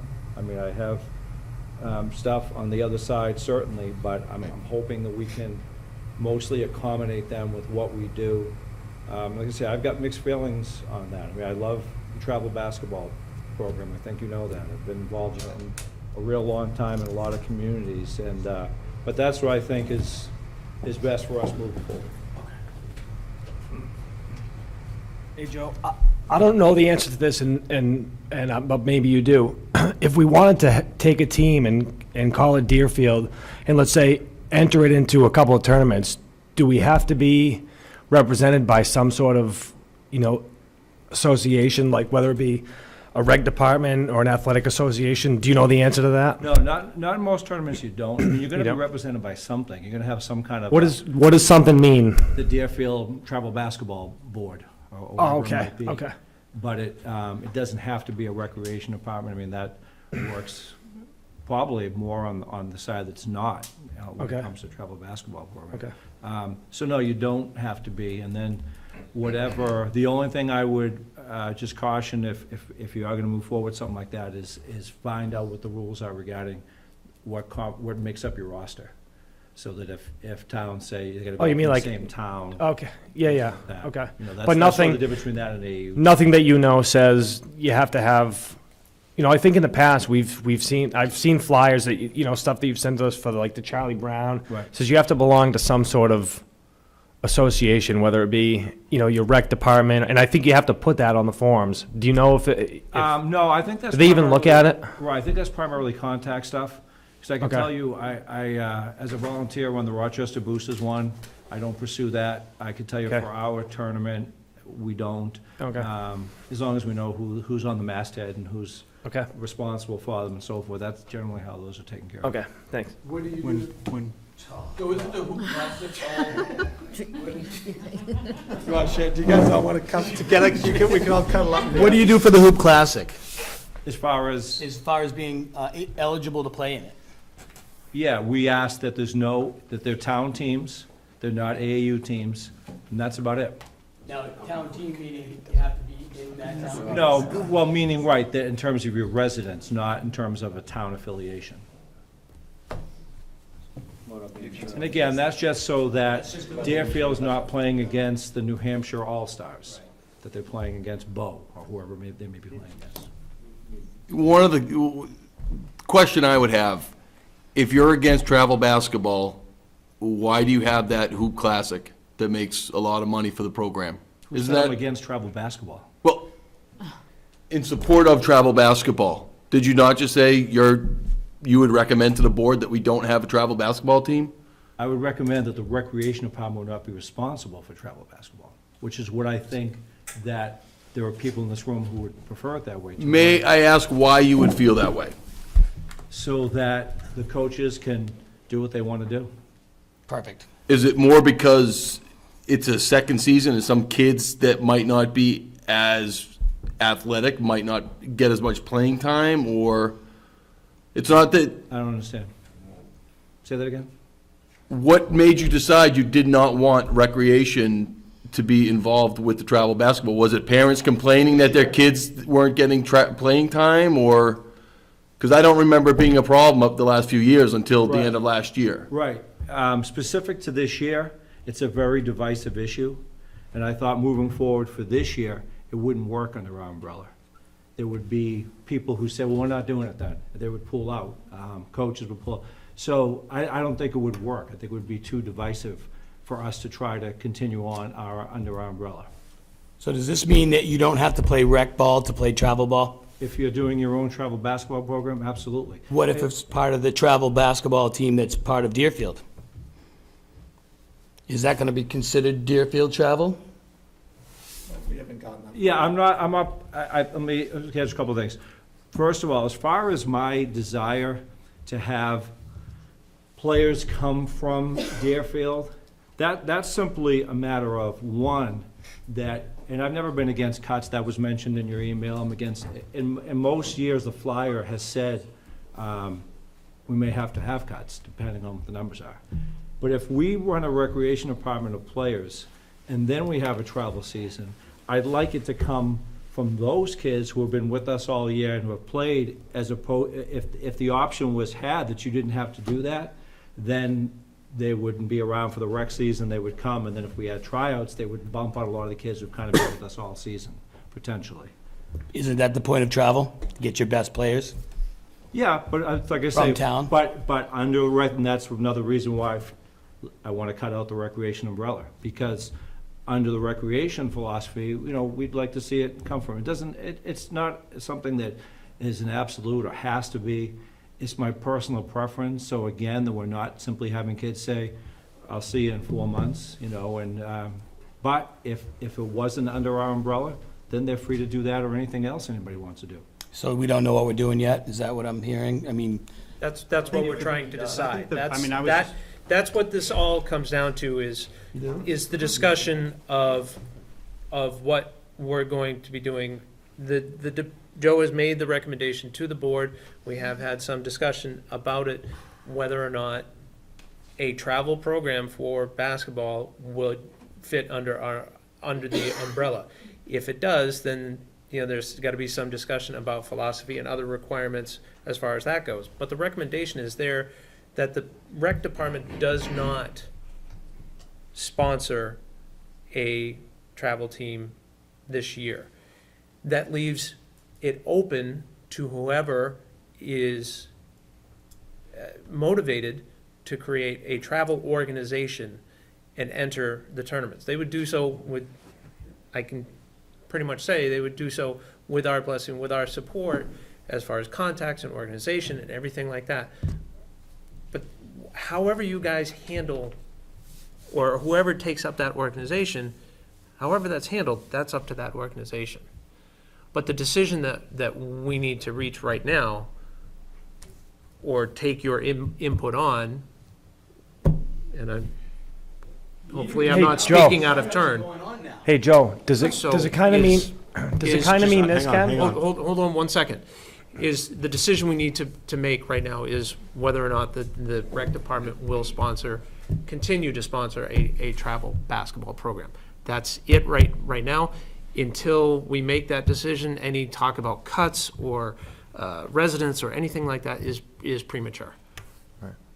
Well, not necessarily. But, hang on, Joe, does it sort of mean this, that there's still gonna be a Hoop Classic, but it would be sort of up to, let's say me, to put a Deerfield girls team in that? Correct. That's And similar then- to what a lot of okay. communities do. All right, They so host a I tournament. absolutely love that idea, but I would ask this too, where do we go and who do we go to say, where can we practice, or where could we do what we're gonna do?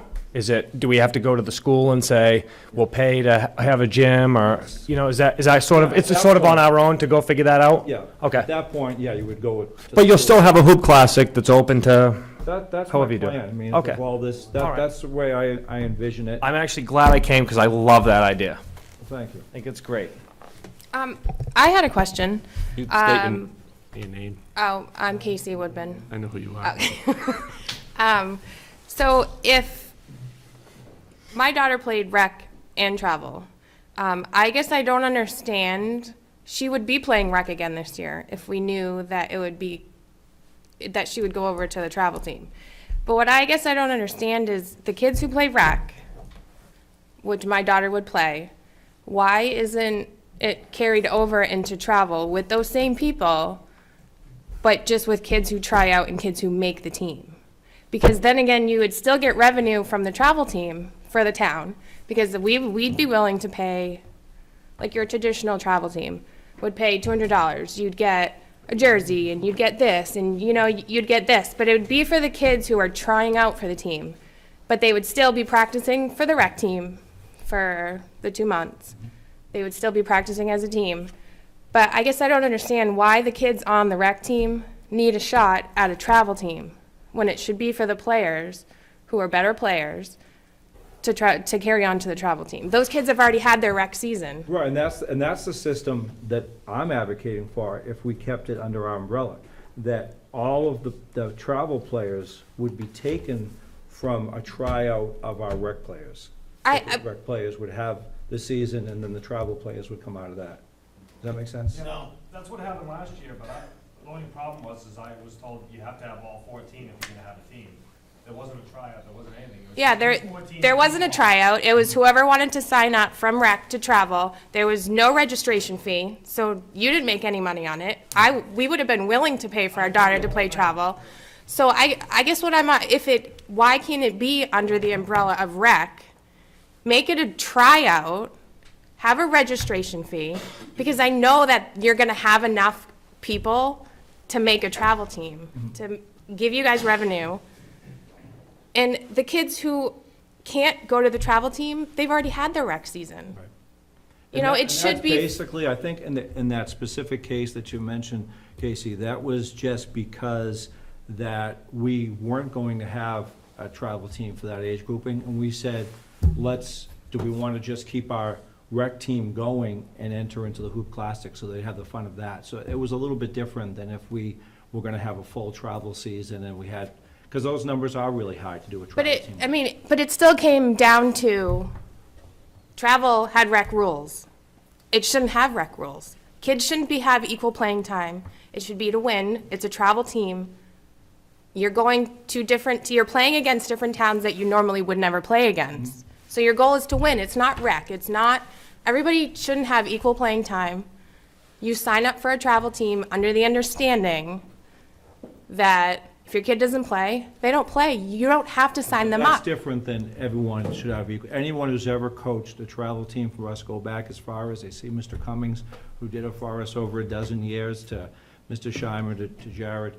No one's ever been told for travel basketball, everybody has to have equal playing time. Well, we were last year. That's all I'm saying, is you had complaints from parents because kids weren't playing. Yeah. It's a travel team, and I guess that's why we're not putting our daughter in it anymore, because we don't want the backlash to you, because nobody can ever say it to us. Nobody can ever email us and say, we're disappointed our child didn't play. When we're under the understanding that it's travel, and then you come back to us and say the kids need to play. But there was no rules. There was nothing. Right. So do I want my daughter playing somewhere else? Yeah. Am I paying $500 for her to go somewhere else? $750. And for her maybe not to play? Yes. Do I want her to play with her friends? Yes. But there's never any clear. It's never clear. It's always, well, if a parent complains, then we're going to change it. And I guess what I'm saying is I don't think anybody wants it to not be under the rec umbrella. I think they just want a written out guidelines. This is rec. This is travel. If your child does not want to play travel because of these rules, they don't have to, because they've already played rec. And I guess if there's a black and white, that's it, black and white. That way there's no emails to you about parents being mad. The coaches don't feel like, Jared included, that everybody's got daggers in their eyes when they see him and they don't even look at him. It's hard, because at the end of the day, travel, you want to win. Our kids are getting older. They're 5th and 6th grade. In a few years, they're going to be going to high school. I don't know. And as I say, I think that one particular team, and it's too bad that a lot of things happen that you described, was a really unique situation, that it was just okay, let's go ahead and put it, and then you're right, at that point, we should have maybe been much more clear about what this means with bringing our rec team moving forward. It was a unique situation. But one of the things, like the biggest reason we're all sitting here tonight at this time discussing these things was because I had sent out an email that talked about rec and travel. And the only thing I mentioned in travel was that, to me, every kid should play every game. Derek's response was, I disagree, we need a real travel program. I didn't say every kid had to play equal, and again, coaches who have been with us know that, and I would have them all step up and ask if I've ever said they, in the travel traditional format, they have to play. So when it's that divisive, that there's disagreement that a kid should play every game, it's no longer a rec thing. And again, I get it. I mean, my kids play whatever it might be. That's what goes on in travel, in AOU, in high school, and all of that. We're a recreation department, and so I'm just not comfortable. I think we could do it, though, but I think that I talked to a lot of parents mostly from like Hampton and Portsmouth, because that's where Ava plays now. And a lot of them tell me what they do is they start the rec and the travel at the same time. And I think it would involve a lot with, you'd have to ask like all the other towns that we play against to say, like, you obviously don't want to call it an A team and a B team. You don't want to call it that, but maybe if you call it a travel and a rec team, it gives everybody a chance. But then that team is playing together all along. And for that, in my opinion, this is just my opinion, I would pay $300 or $400 for my kid to play all year. It's not a big deal. It's still half the money of AAU. And you guys, we would get it, as our community would get it, not elite basketball, not integrity. So I think that I think it's possible, but what I think has to happen is you have to ask all those towns and say, is this something that you'd be willing to do? And then you start them both at the same time, and you tell a kid, let's say you have a tryout. Everybody can try out. Everybody can come. Let's say you're going to keep 7 kids, and you know that it costs $1,000 to play until you get to tournament season. Charge every kid $150 to play that. I don't know, $1,000, whatever it is. Whatever it is, because for the tournaments, what does it cost? $250 a piece, $300 a piece? Per team? Yeah. Generally $150 if you're talking travel tournaments. Not Oh, because the AAU ones are usually like Yeah, $350, AAU 's something like that. So I was just guessing that as a number. Yep. So let's say all year it costs that to play. Then you can go to a parent and say, as a coach, I could say, hey, I want your kid on the team. Maybe they're the 7th player or the 8th player. They might not see a lot of time, but I'd like to have them on the team. It costs $150. You can say yes or you can say no. Now you go into a gym with maybe they say no, and now you show up with 7 and not 8. So you can kind of throw it out there to have them say, yeah, I want to pay, and they can play and at least get the practice time, or no, I don't want to because it costs too much money and you might not play them in a game that means something. It's true. So, just to clarify a couple things for me, it seemed like I thought Mr. Sharma was talking about a separate travel program, and now we're talking. Yeah, I was just suggesting recreation. something I've talked to other towns about it, about how they make it work. Right. And they have it all together. So why can't we have our rec, and the other thing is travel starts at the end of rec, right? Yeah, in terms of the tournaments. and But you stuff. could ultimately start them both at the same Oh, time. I know what you're saying, Jared. I'm going a different direction. Okay, go in a different direction then, Jeff. I'm going, Jared. Okay, and I'll listen. You listening? Yeah. We on. Why can't we stay with the rec program, not necessarily have a travel team in the rec program to start? Let the kids play together. Let them play with their friends. They're still playing. Your coaches hopefully are coaching the same way, so the kids are playing. And then when the travel team comes, then you have your tryouts and you tell, you want $150, you're going to play, and go off and do your travel thing. Yeah, I think that's what I was suggesting. But you were talking more like. Well, I was just saying travel- you can make them both start at the same time. That's exactly what you said is exactly what I said, except I said you could probably have them both start at the same time. Okay. The other thing that I have a problem with travel, I have a little bit of history with travel programs. And my feeling, and I'll say it just for me, is that if a kid is good enough to make a travel team, he's good enough to play. Not maybe the same amount, but at least he shouldn't be going to a tournament in Maine somewhere and sit in the bench and never play. I think I disagree. Wait a minute, wait a minute. That's, again, I have 38 people that work for me. If I have a manager spot open, I'm not gonna offer it to everybody. All right. I'm gonna offer it to 4 people. Wait a minute though, Jared. But we're talking about children, and we're talking about their developmental level and what matters to them. We're not talking about adults. Yeah. Right, we're talking about developing skills, developing love of the game, having a good time, those things. That's for rec. And that's for everybody. No, it's for rec. I think we live in a different world, Jack, honestly, as far as athletics go today. We're looking at, I think I we mean, do. when we developed our approach to this, it wasn't, we just didn't make Yeah, it but that up. was 28 years ago. No, It's 2016. It's not 28 years ago, and the world hasn't changed that much. We're talking Oh, about. yeah, it has.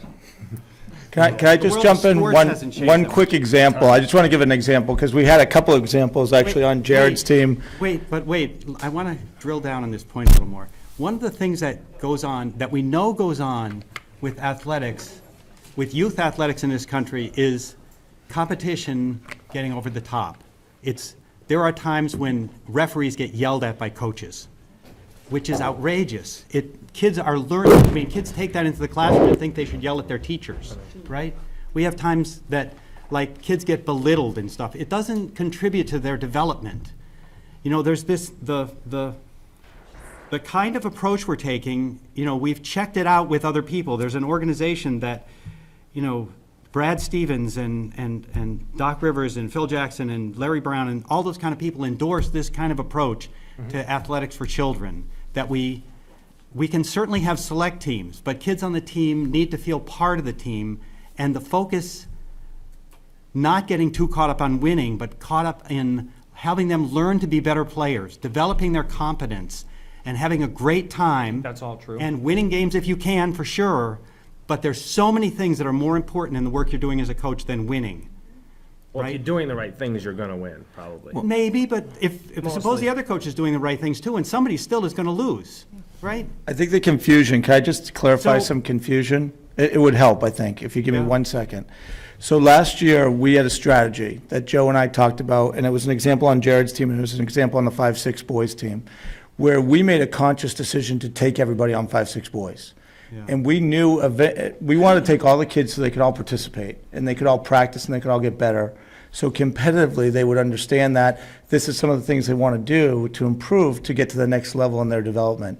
And it allowed them to develop. And I know there's families here whose kids didn't play every game because of the situations, but they were allowed to come along in the process, and I think they would be the first ones to tell you it was an invaluable situation for them.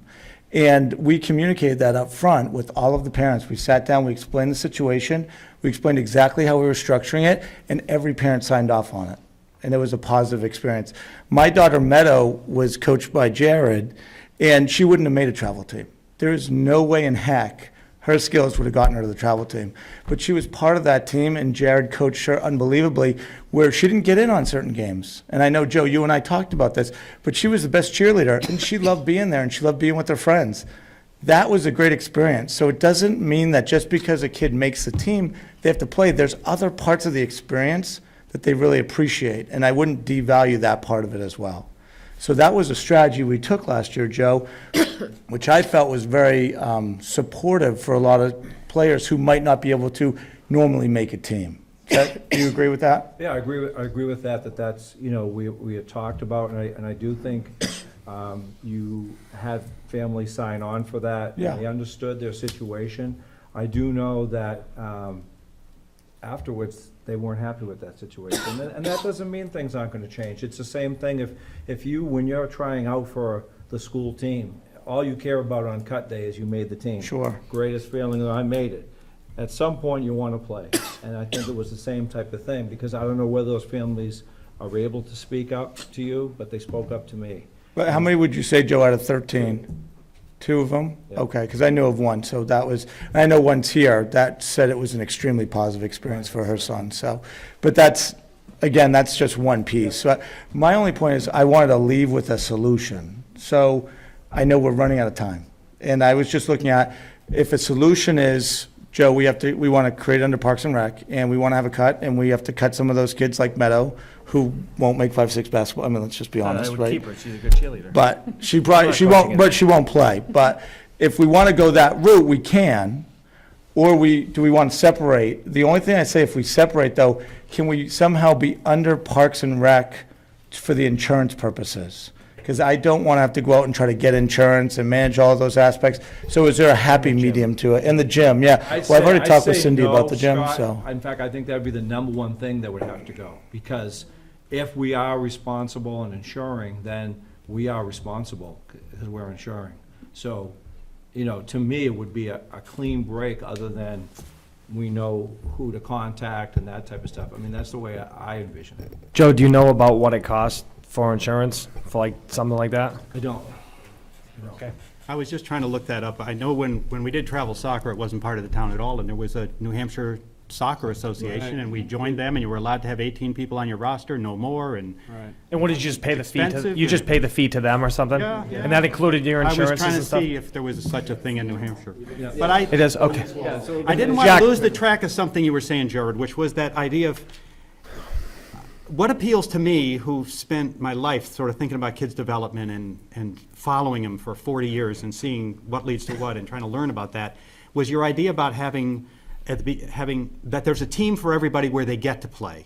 Like when Joe talked about this to me, I said, well, can we have a B travel team too? You know, Yeah, I don't think parents want you to call it that, but well, so we call it Team 1 and Team 2. I mean, I coached a B soccer team for the school this year, and they wasn't. No parent wants to say my kid plays on the B team. Well, Believe me. My kid played on the Believe C me. team.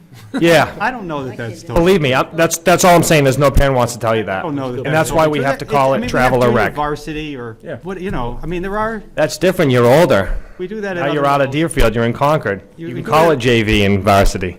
We do it with other things, but the idea that if we could, that there's a place for each kid who wants to play, and that we have only enough kids on the roster, so we use them all, that appeals to me totally.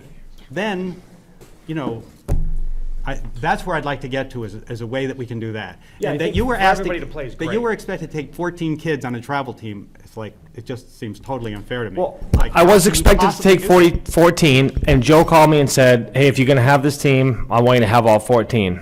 I said, okay. Yeah. But I was following sort of the rule guidelines that are on the thing, and, you know, come to find out, rule changes came as we went, and it was like, well, you might be suspended from tomorrow. Parents want you suspended because you didn't play their kid or what, and it's just like, Oh, well, that's not really what the rules say. I mean, you have 14 kids, all right? You haven't competed all. In fact, I just put that team in the Oyster River tournament. The guy called me. Every girl went in there. My worst girl scored 18 points in a game over there, and we killed everybody. And then we come here, and the parents forget about. How about the girl, how about my daughter, who shows up at every practice an hour early, stays every practice an hour late, trains all summer long, and I spend $5,000 a year for her to train, shows up and is committed to everything, and then we have a straggler who rolls in 4 out of the 13 practices, and she's supposed to start. We're not teaching them anything. If I have a guy who shows up late, you have 1 strike, you're fired. Yeah. It's that simple. That's, the disciplinary part, I'm totally with you. Yeah, well, that's exactly why they didn't play. Yeah. And then I let them fail in the final. Hi, Carrie Furtado. I'll speak because Scott was John's coach. I like Jared's idea of an A-B team because there was like 14 kids on the travel team. And if you could do it kind of like Little League, where you have, you know, the AAA and you have the majors and you have a farm team, maybe set it up like that. So, and then you could overlap the kids. So if you don't have quite enough to make the A team, like maybe there's a game you could grab from the B team. If you're a little bit short on the B team and you need to grab from the A team, it might be a good happy medium to look at how many kids sign up and then see if you can accommodate it that way. Are you I think it's a talking happy through the medium. whole season or just the travel season? During the travel season. If there's that many kids, I mean, there was a lot of kids that signed up for the boys 5-6 travel team. And if you did something like that, it might be a happy medium to make everybody happy. I don't know. Yeah, I mentioned a couple of times that. And kind of like, you know, John had a great experience. He did learn a lot. Do I wish he played more? A little bit, yeah. But you can't, you know, you have to look at the whole experience and not just one aspect. Do the travel, Jared, do the travel teams, are there different levels that you play against? Like, is there an A and a B? Well, this is not a knock on anything that's happened in the last 3 years, but I would say when my son was playing at 3, 4, 5, 6 level, we weren't allowed, Joe didn't allow us to be in a B division. We were always in the A, whether it was because we were, you know, he thought we would succeed in there or be competitive in there. And now we have A's and B's divisions, and some of our teams are in B divisions, some of our teams are in A divisions. So yeah, there are those divisions, and then you get put where somebody thinks you should get put. Is it your choice, or is it someone else's choice? Well, I don't know the answer to that. A lot of times teams play It down. might be the coach, and it might be what Joe recommended. I'm not really sure. And it's all okay, but when my kids did it, when my son did it, we didn't have a choice. Yeah. So if You we got did- slaughtered by 20 or you won by 60. It was one of the two. If we did you know, agree to do the rec program and then a travel program after with, I guess it would depend on the numbers. I mean, if there's 10 kids, you've got one team. If Yeah, there's- I still think, though, and you might agree with this, Joe, even if we took, because the town is so small, and even if we have 14 kids and we put together let's say we have 16 kids and we put together Right. two 8 teams, Yeah. I'm pretty confident that even if you took the last 8, Joe, and you put them in any tournament, would it even be fun for them? I don't think so. I mean, I think. So, that's- yeah, again, so I'm not sure that it would. Wouldn't be worth. Yeah, Yeah, that's why I don't we have think the so. rec. That's why we have the rec. That- Exactly, that's for yeah. everybody. Yeah, I think we didn't be embarrassing the kids, really. The travel tournaments can be really competitive, and you can face a lot of good teams. I don't understand the part you said about I refuse, or whatever you said about I getting didn't say in any refuse. division or whatever. I mean, we're trying to, we didn't do a lot of, and there aren't necessarily a lot of B divisions. Some of them do it when you get to 5th and 6th.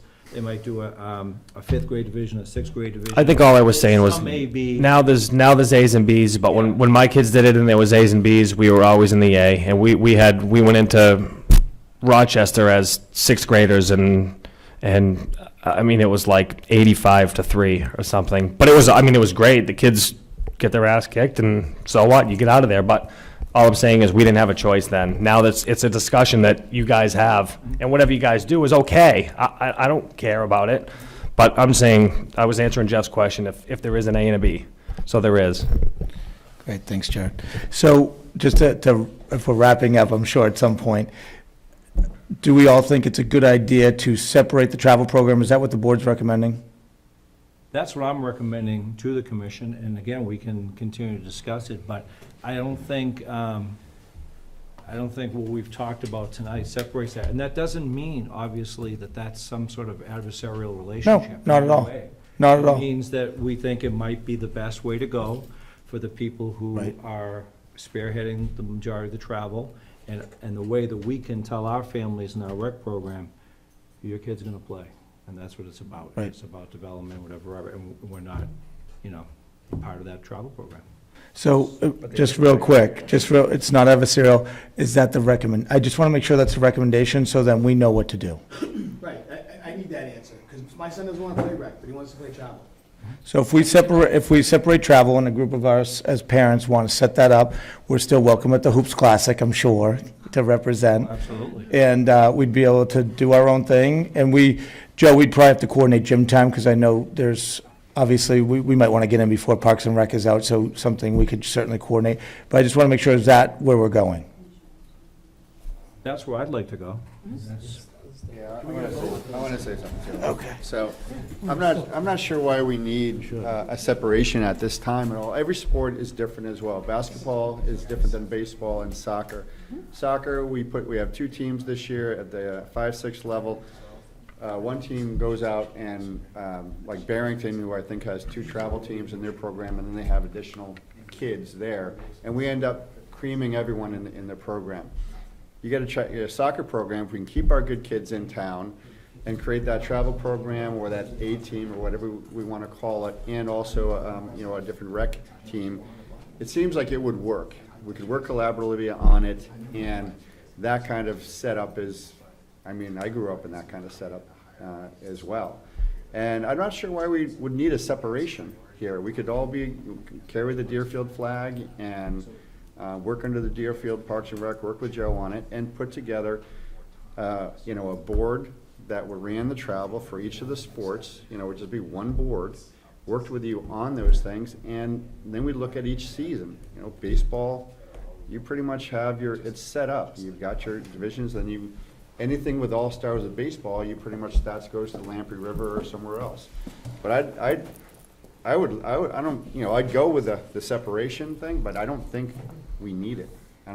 Maybe if we learn that we need it next year or the year after, but I would like to recommend that you keep it under Parks and Rec, and we work a travel program within that, and it works, throughout the season as well, not just starting rec season and then the travel season. I think you work both at the same time. I'm Dawn White, and I just kind of want to touch on what they've talked about. Connor last year played soccer for Parks and Rec, and we had 4 soccer teams, and everybody was dispersed amongst the 4. We went to all the towns and beat everybody. The only competition we had was when we played Deerfield. So this year, we weren't doing that again because we weren't going to get a travel team, or at least an A team, as they don't want to call it, but an A team that would put your better players on a team so that they could play against more competitive team. We pulled them out. I wanted Connor to play with his friends. I didn't want to take Connor away from his friends here in town. I would have paid $200 to have him play with his friends in Deerfield. Yet I'm paying Auburn that money. I think we're missing the boat when it comes to travel and what people would be willing to pay or to stay in town. I think there are those of us who want our kids to stay in town. And back to travel basketball, when Connor was playing 3-4 basketball, he was coached by Coach Scheimer.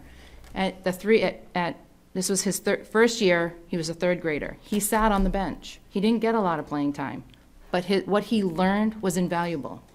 So I think there is an expectation that if you're in travel, it's more competitive. And I know we've beat that dead horse. It's not equal playing time and so forth. We understood that. And I think if that's made clear, I think it can work. I want my money to go to my town. I want my kids to play with their friends in town. I don't want to take them somewhere else. If I may real quick, I do agree with what everyone's saying, especially it should be still under rec for the sole purpose of, Jack, you mentioned the energy and everything, we want to get people going, but if you totally cut people off and then they have to get their own insurance and then, make arrangements for their own gym, it's not going to happen quickly. Whereas, if it was under our umbrella, say, it would, they wouldn't have to worry about all that other stuff. They could just get it going. And, I mean, personally, I have 3 daughters. I've had one that, was coached by Jared, and, just seeing how she does when she plays with his coaching style is amazing, and I want to keep that in the town. We have all these guys are great coaches, so I do think it's worth looking into, and it's worth looking into very soon, because we have the energy. Let's do it. I think the energy, Go ahead, one second, Scott, I think the energy can go both ways. I would like to bring up a different scenario. The Deerfield Bulldogs, the football team here in town, who approached us earlier this spring and asked, for help from us, I believe. And we did what we could to help them, but they have done pretty much everything on their own, and have worked with that. So I think that is a good model of an independent organization. I heard bad things about that program. Me too. Was it the Because coaching? I asked if it fell under Parks and Recs, and they said no. And from parents that I had spoke to, except for Mr. Quayle, because they weren't on your team. But they were not happy, that it was pretty much a cluster. Okay, that's the first time I personally have heard that. But Ken, one thing that's, I think, a downside that we were just talking about is Parks and Rec has offered gym time at the school at no charge, where we would be charged at a $50 an hour rate. So it's gonna cost families more, obviously. So that's why I don't know if there's like a happy medium where we could say, okay, we're gonna have a board that, or a group that manages it and handles it. So Joe, the complaints don't go to you and you don't have to field that. But we can use maybe the insurance of Parks and Rec in put it under the umbrella so we don't have to pay those hours, so we can charge families less to make it open to more people. Is there kind of a middle ground that we can kind of come to, I guess is my question. I think I'd be really surprised if the school board charged a Deerfield program to use this. Well, he's on the school board, so. We just did the policy last month, and gym time, we revised it so it was $50 an hour for rental of the gym space. Parks and Rec, obviously, you guys aren't paying anything on gym space. Independent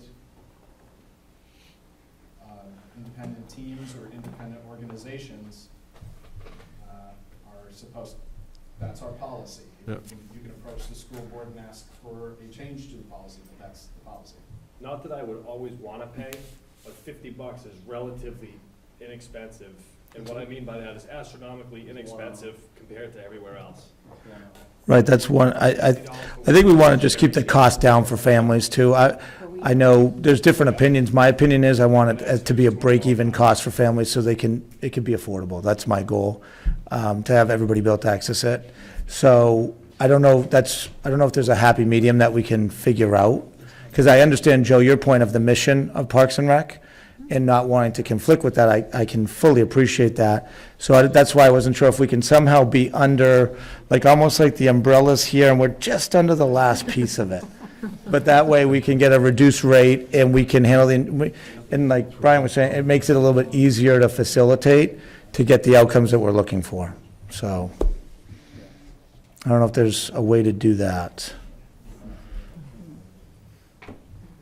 Yeah, I personally don't know the answer to that, as I say, because ultimately, if it can be traced back to us, how does that leave us? I honestly don't know. I'm not saying no. I just. Right. And I think we could still report to this board here in terms of whether there's 2 or 3 or 5 of us. We could still come here to present, this is what we're doing, this is our plan of action, these are our kind of terms that we put in place. You guys can still give us feedback on what you think, what you don't think.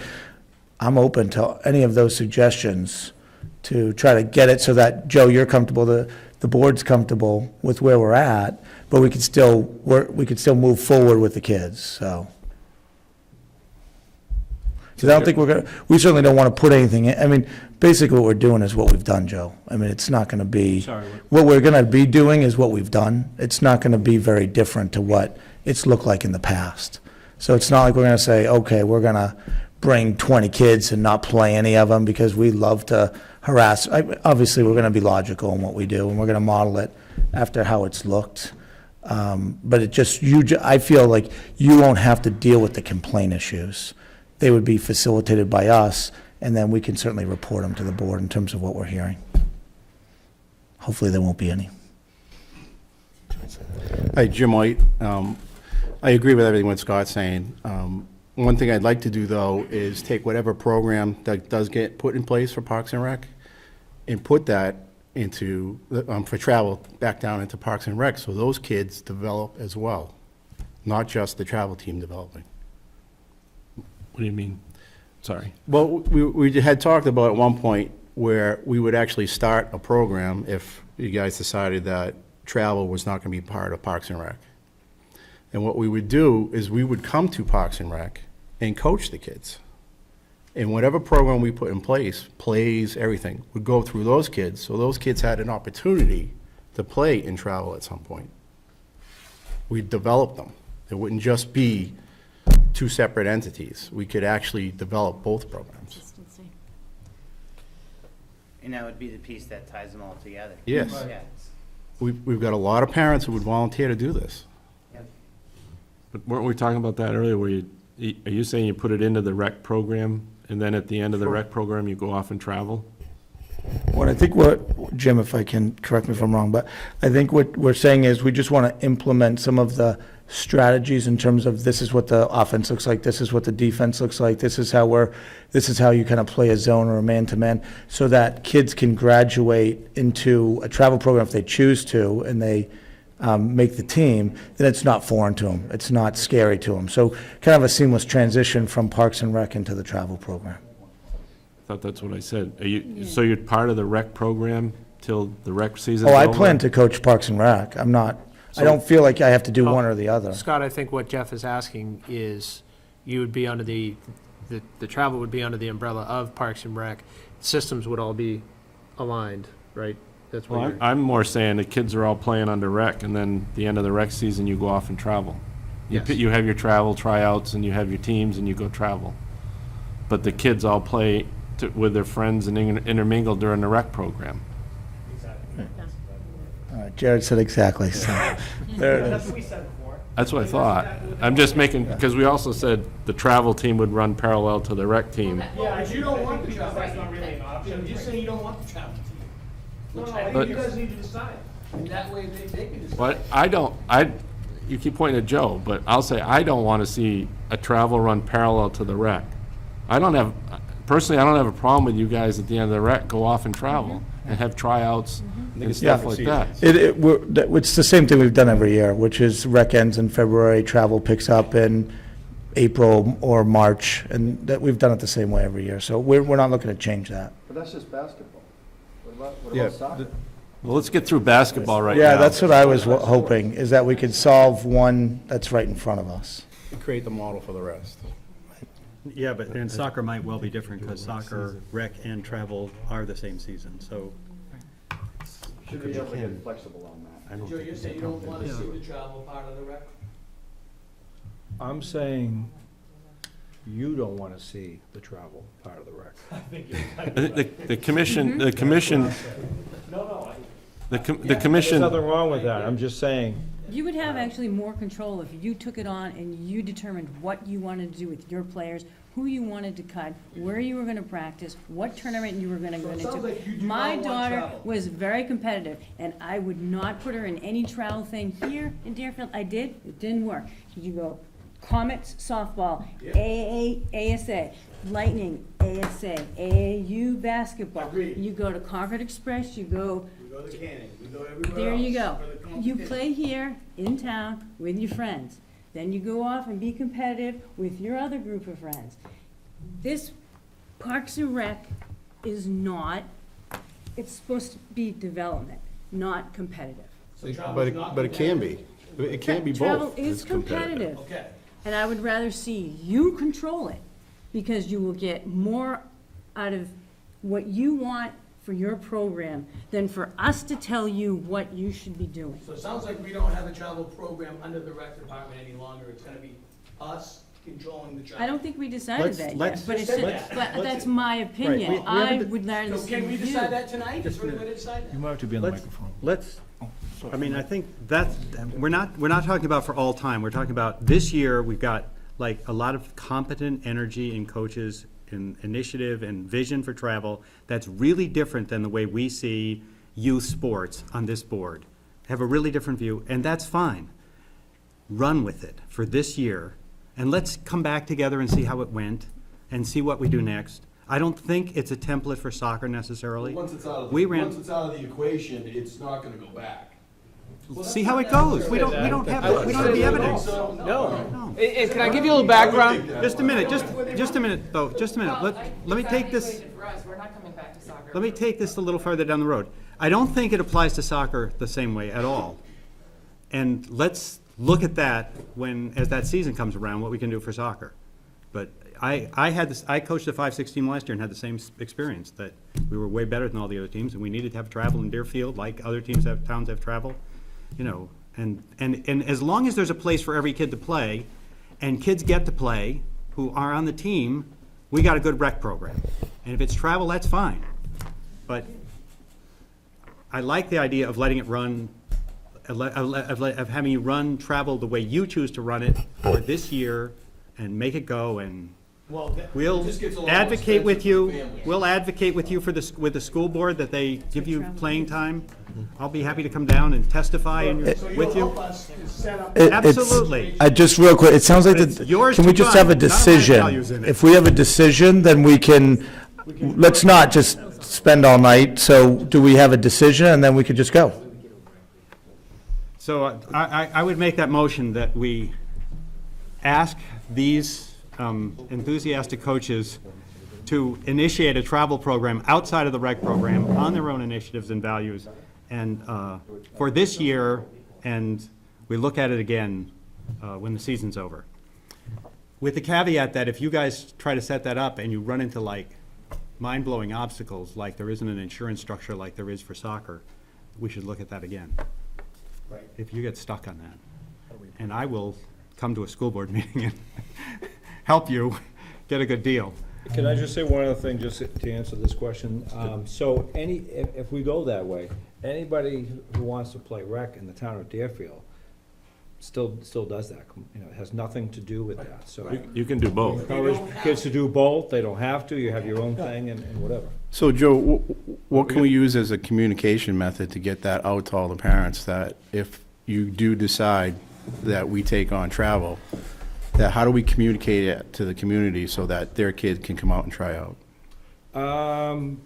I mean, a number of ways. We can, you could certainly send announcements to the school. I can certainly make everybody in our basketball program know that we're no longer running the travel programs for this year, but here's who you need to contact if interested in any information, just like I do with everybody else who sends me anything Okay. about. So you have some global email distribution that, He's got about Deerfield, 4. yes. okay. It's a small Send them a globe. Facebook, travel basketball on Facebook.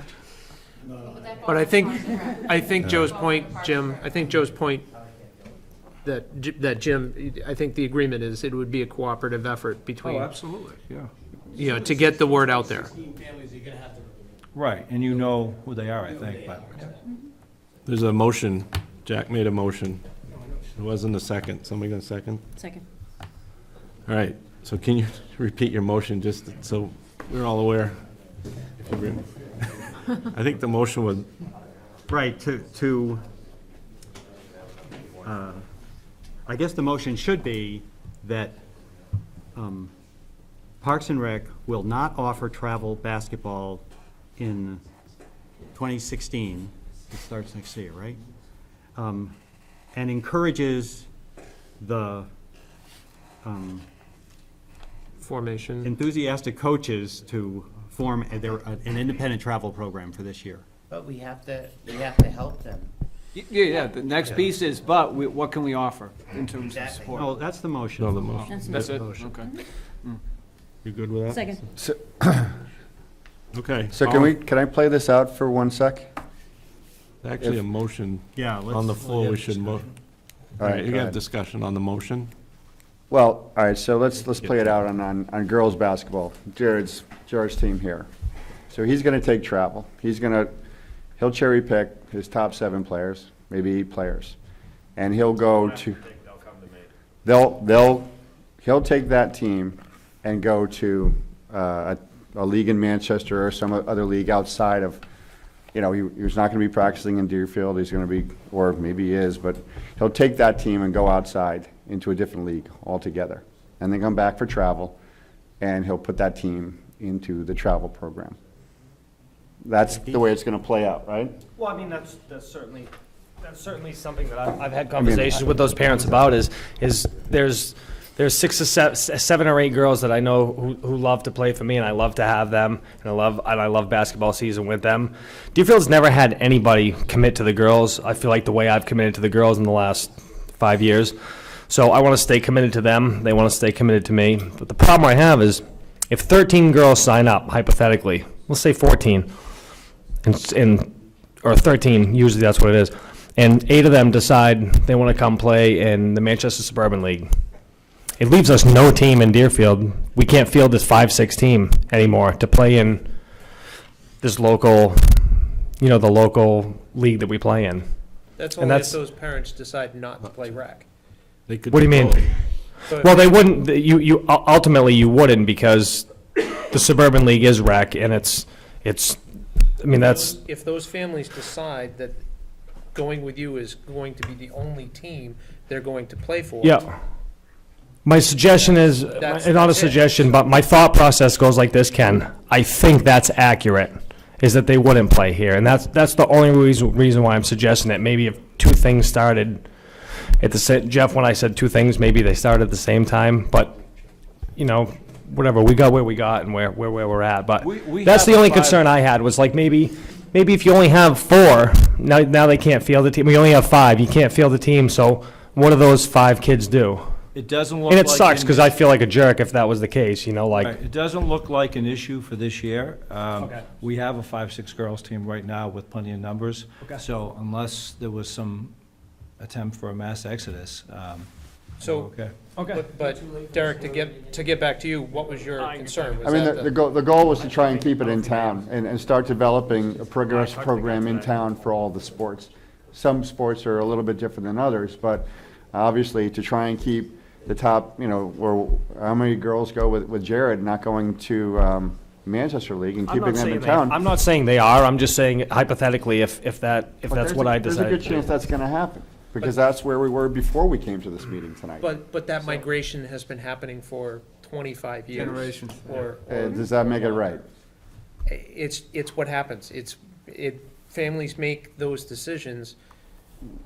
I'm Just saying like- let's just let like the anything town else. try and make a little bit more of a decision too. I mean, they go to the soccer league in Auburn, and it's a little bit different of a scenario, but we want to carry the Deerfield flag and give options to not only the cooperative rec department, but also to more competitive players, and keep those options open for town. Right. And it's not going to be for every sport. Every sport's a little bit different. But this structure allows you to do that we'll have the rec structure, but if families or coaches want to group together and create their own club soccer team or travel basketball team, they have But the it's not ability under to do that. Deerfield, right? I wanted my kid to stay here. I didn't want to have to seek elsewhere for my kid to play. I mean, we can do this without you, right? I mean, you're not giving us anything. We're going to create something. We're not accomplishing anything here with you tonight, outside of the fact that we have to go do it on our own. The purpose and the goal was to try and work together and to create opportunity within the Parks and Rec Department where the kids are staying in town. We're not having to pay extra funds to go outside of our town to do things. And we became a really progressive town in that kind of nature and started nurturing our better players as well as our cooperative players. That was the goal that I had coming into this. But it still is Deerfield residents making sports work for their kids. And the people who want to run a more focused on winning program, where that's a higher priority, get to do it the way they choose with the kids who want to play that way. And we're happy to have you do it. But it's not the Deerfield town, it's only the Deerfield residents. Every town is struggling Yeah. with this, Derek. Yeah, can As kids I'd like to say something. Auburn's is separate, right? Their travel program is separate. Candia's isn't even the town. I mean, Auburn's in the suburban league for basketball. Yeah. Of course they are. They're different than Deerfield. That's the way it's done. They're totally different. Every town struggles with this whole situation. Yeah, I'd be the first to admit, we failed you, okay? No, I just. What we've all done in the past, you've organized soccer teams and whatnot. What we need is a model. I hear you, I really do. I've chewed on this, I've paid off the extra money, I've driven miles and miles and miles. I don't have an answer. And I wish I did, because what you're saying is the ideal. And well, can we try it? I we need a mean, model. I mean, I don't think we're gonna create this it doesn't tonight. have to be too complicated, though. I mean, I grew up, went out for my, you grow up aging in through the first grade, third grade, sixth grade. You try out for a team, you make the top squad, or you're not, or you're making the other squad. Or you don't make it. I grew up with that. Well, with rec, you know, do that's- make it. You'll always play. It's a philosophical thing, and there's ways to handle that. The point is, you gotta get to that point first. Then you make the umbrella, then you define it, right? But I think that model's been around forever, and it's coaches coach teams. It's on them Actually, I think we're to, gonna talk about different things. you know. We don't have the town model for that, I don't and we're think looking any for town- it. I don't think any town does, because No. that's why AAU programs exist everywhere now. baseball programs everywhere now. Hockey, lacrosse, you name It's it. everywhere. All these little parks and recs are suffering big because people are willing to spend $2,000. That's, We're not suffering. We're not suffering. We're All right, fine. all right, we gotta, You are suffering because it's, it's not getting done. It's not you're not suffering, but the program is. And if he goes to the suburban league, there's gonna be a lot of kids that go with him. That's great, but we're happy to have that happen. Yeah. We're All right. not suffering. We When have kids are it- playing ball and having a good time and they're Yeah. with the values they want to be with, I'm happy. Just one quick question. Your name? I'm Art Murphy. Joe, if you could wave a magic wand and make a travel program Guys, work can we- for Deerfield, what would it look like? It would be that everybody on the team gets to be a part of that team by playing every game, as well as all the other stuff that I think is mostly in place. But we are going to promote sportsmanship. When we toss around the winning's the most important thing, we've had issues with coach behavior, with parent behavior, and a lot of things that come up in that kind of environment. That's what that environment is a lot of times. So that's, to me, what the biggest thing. Remember, this started by me saying, we're all set. Okay, so when it comes to the travel teams, here's what I believe, that every kid should play every game. I When do you say believe every that. kid should play every game, and I have two boys, and they're at different skill sets, and they play different times. Yep.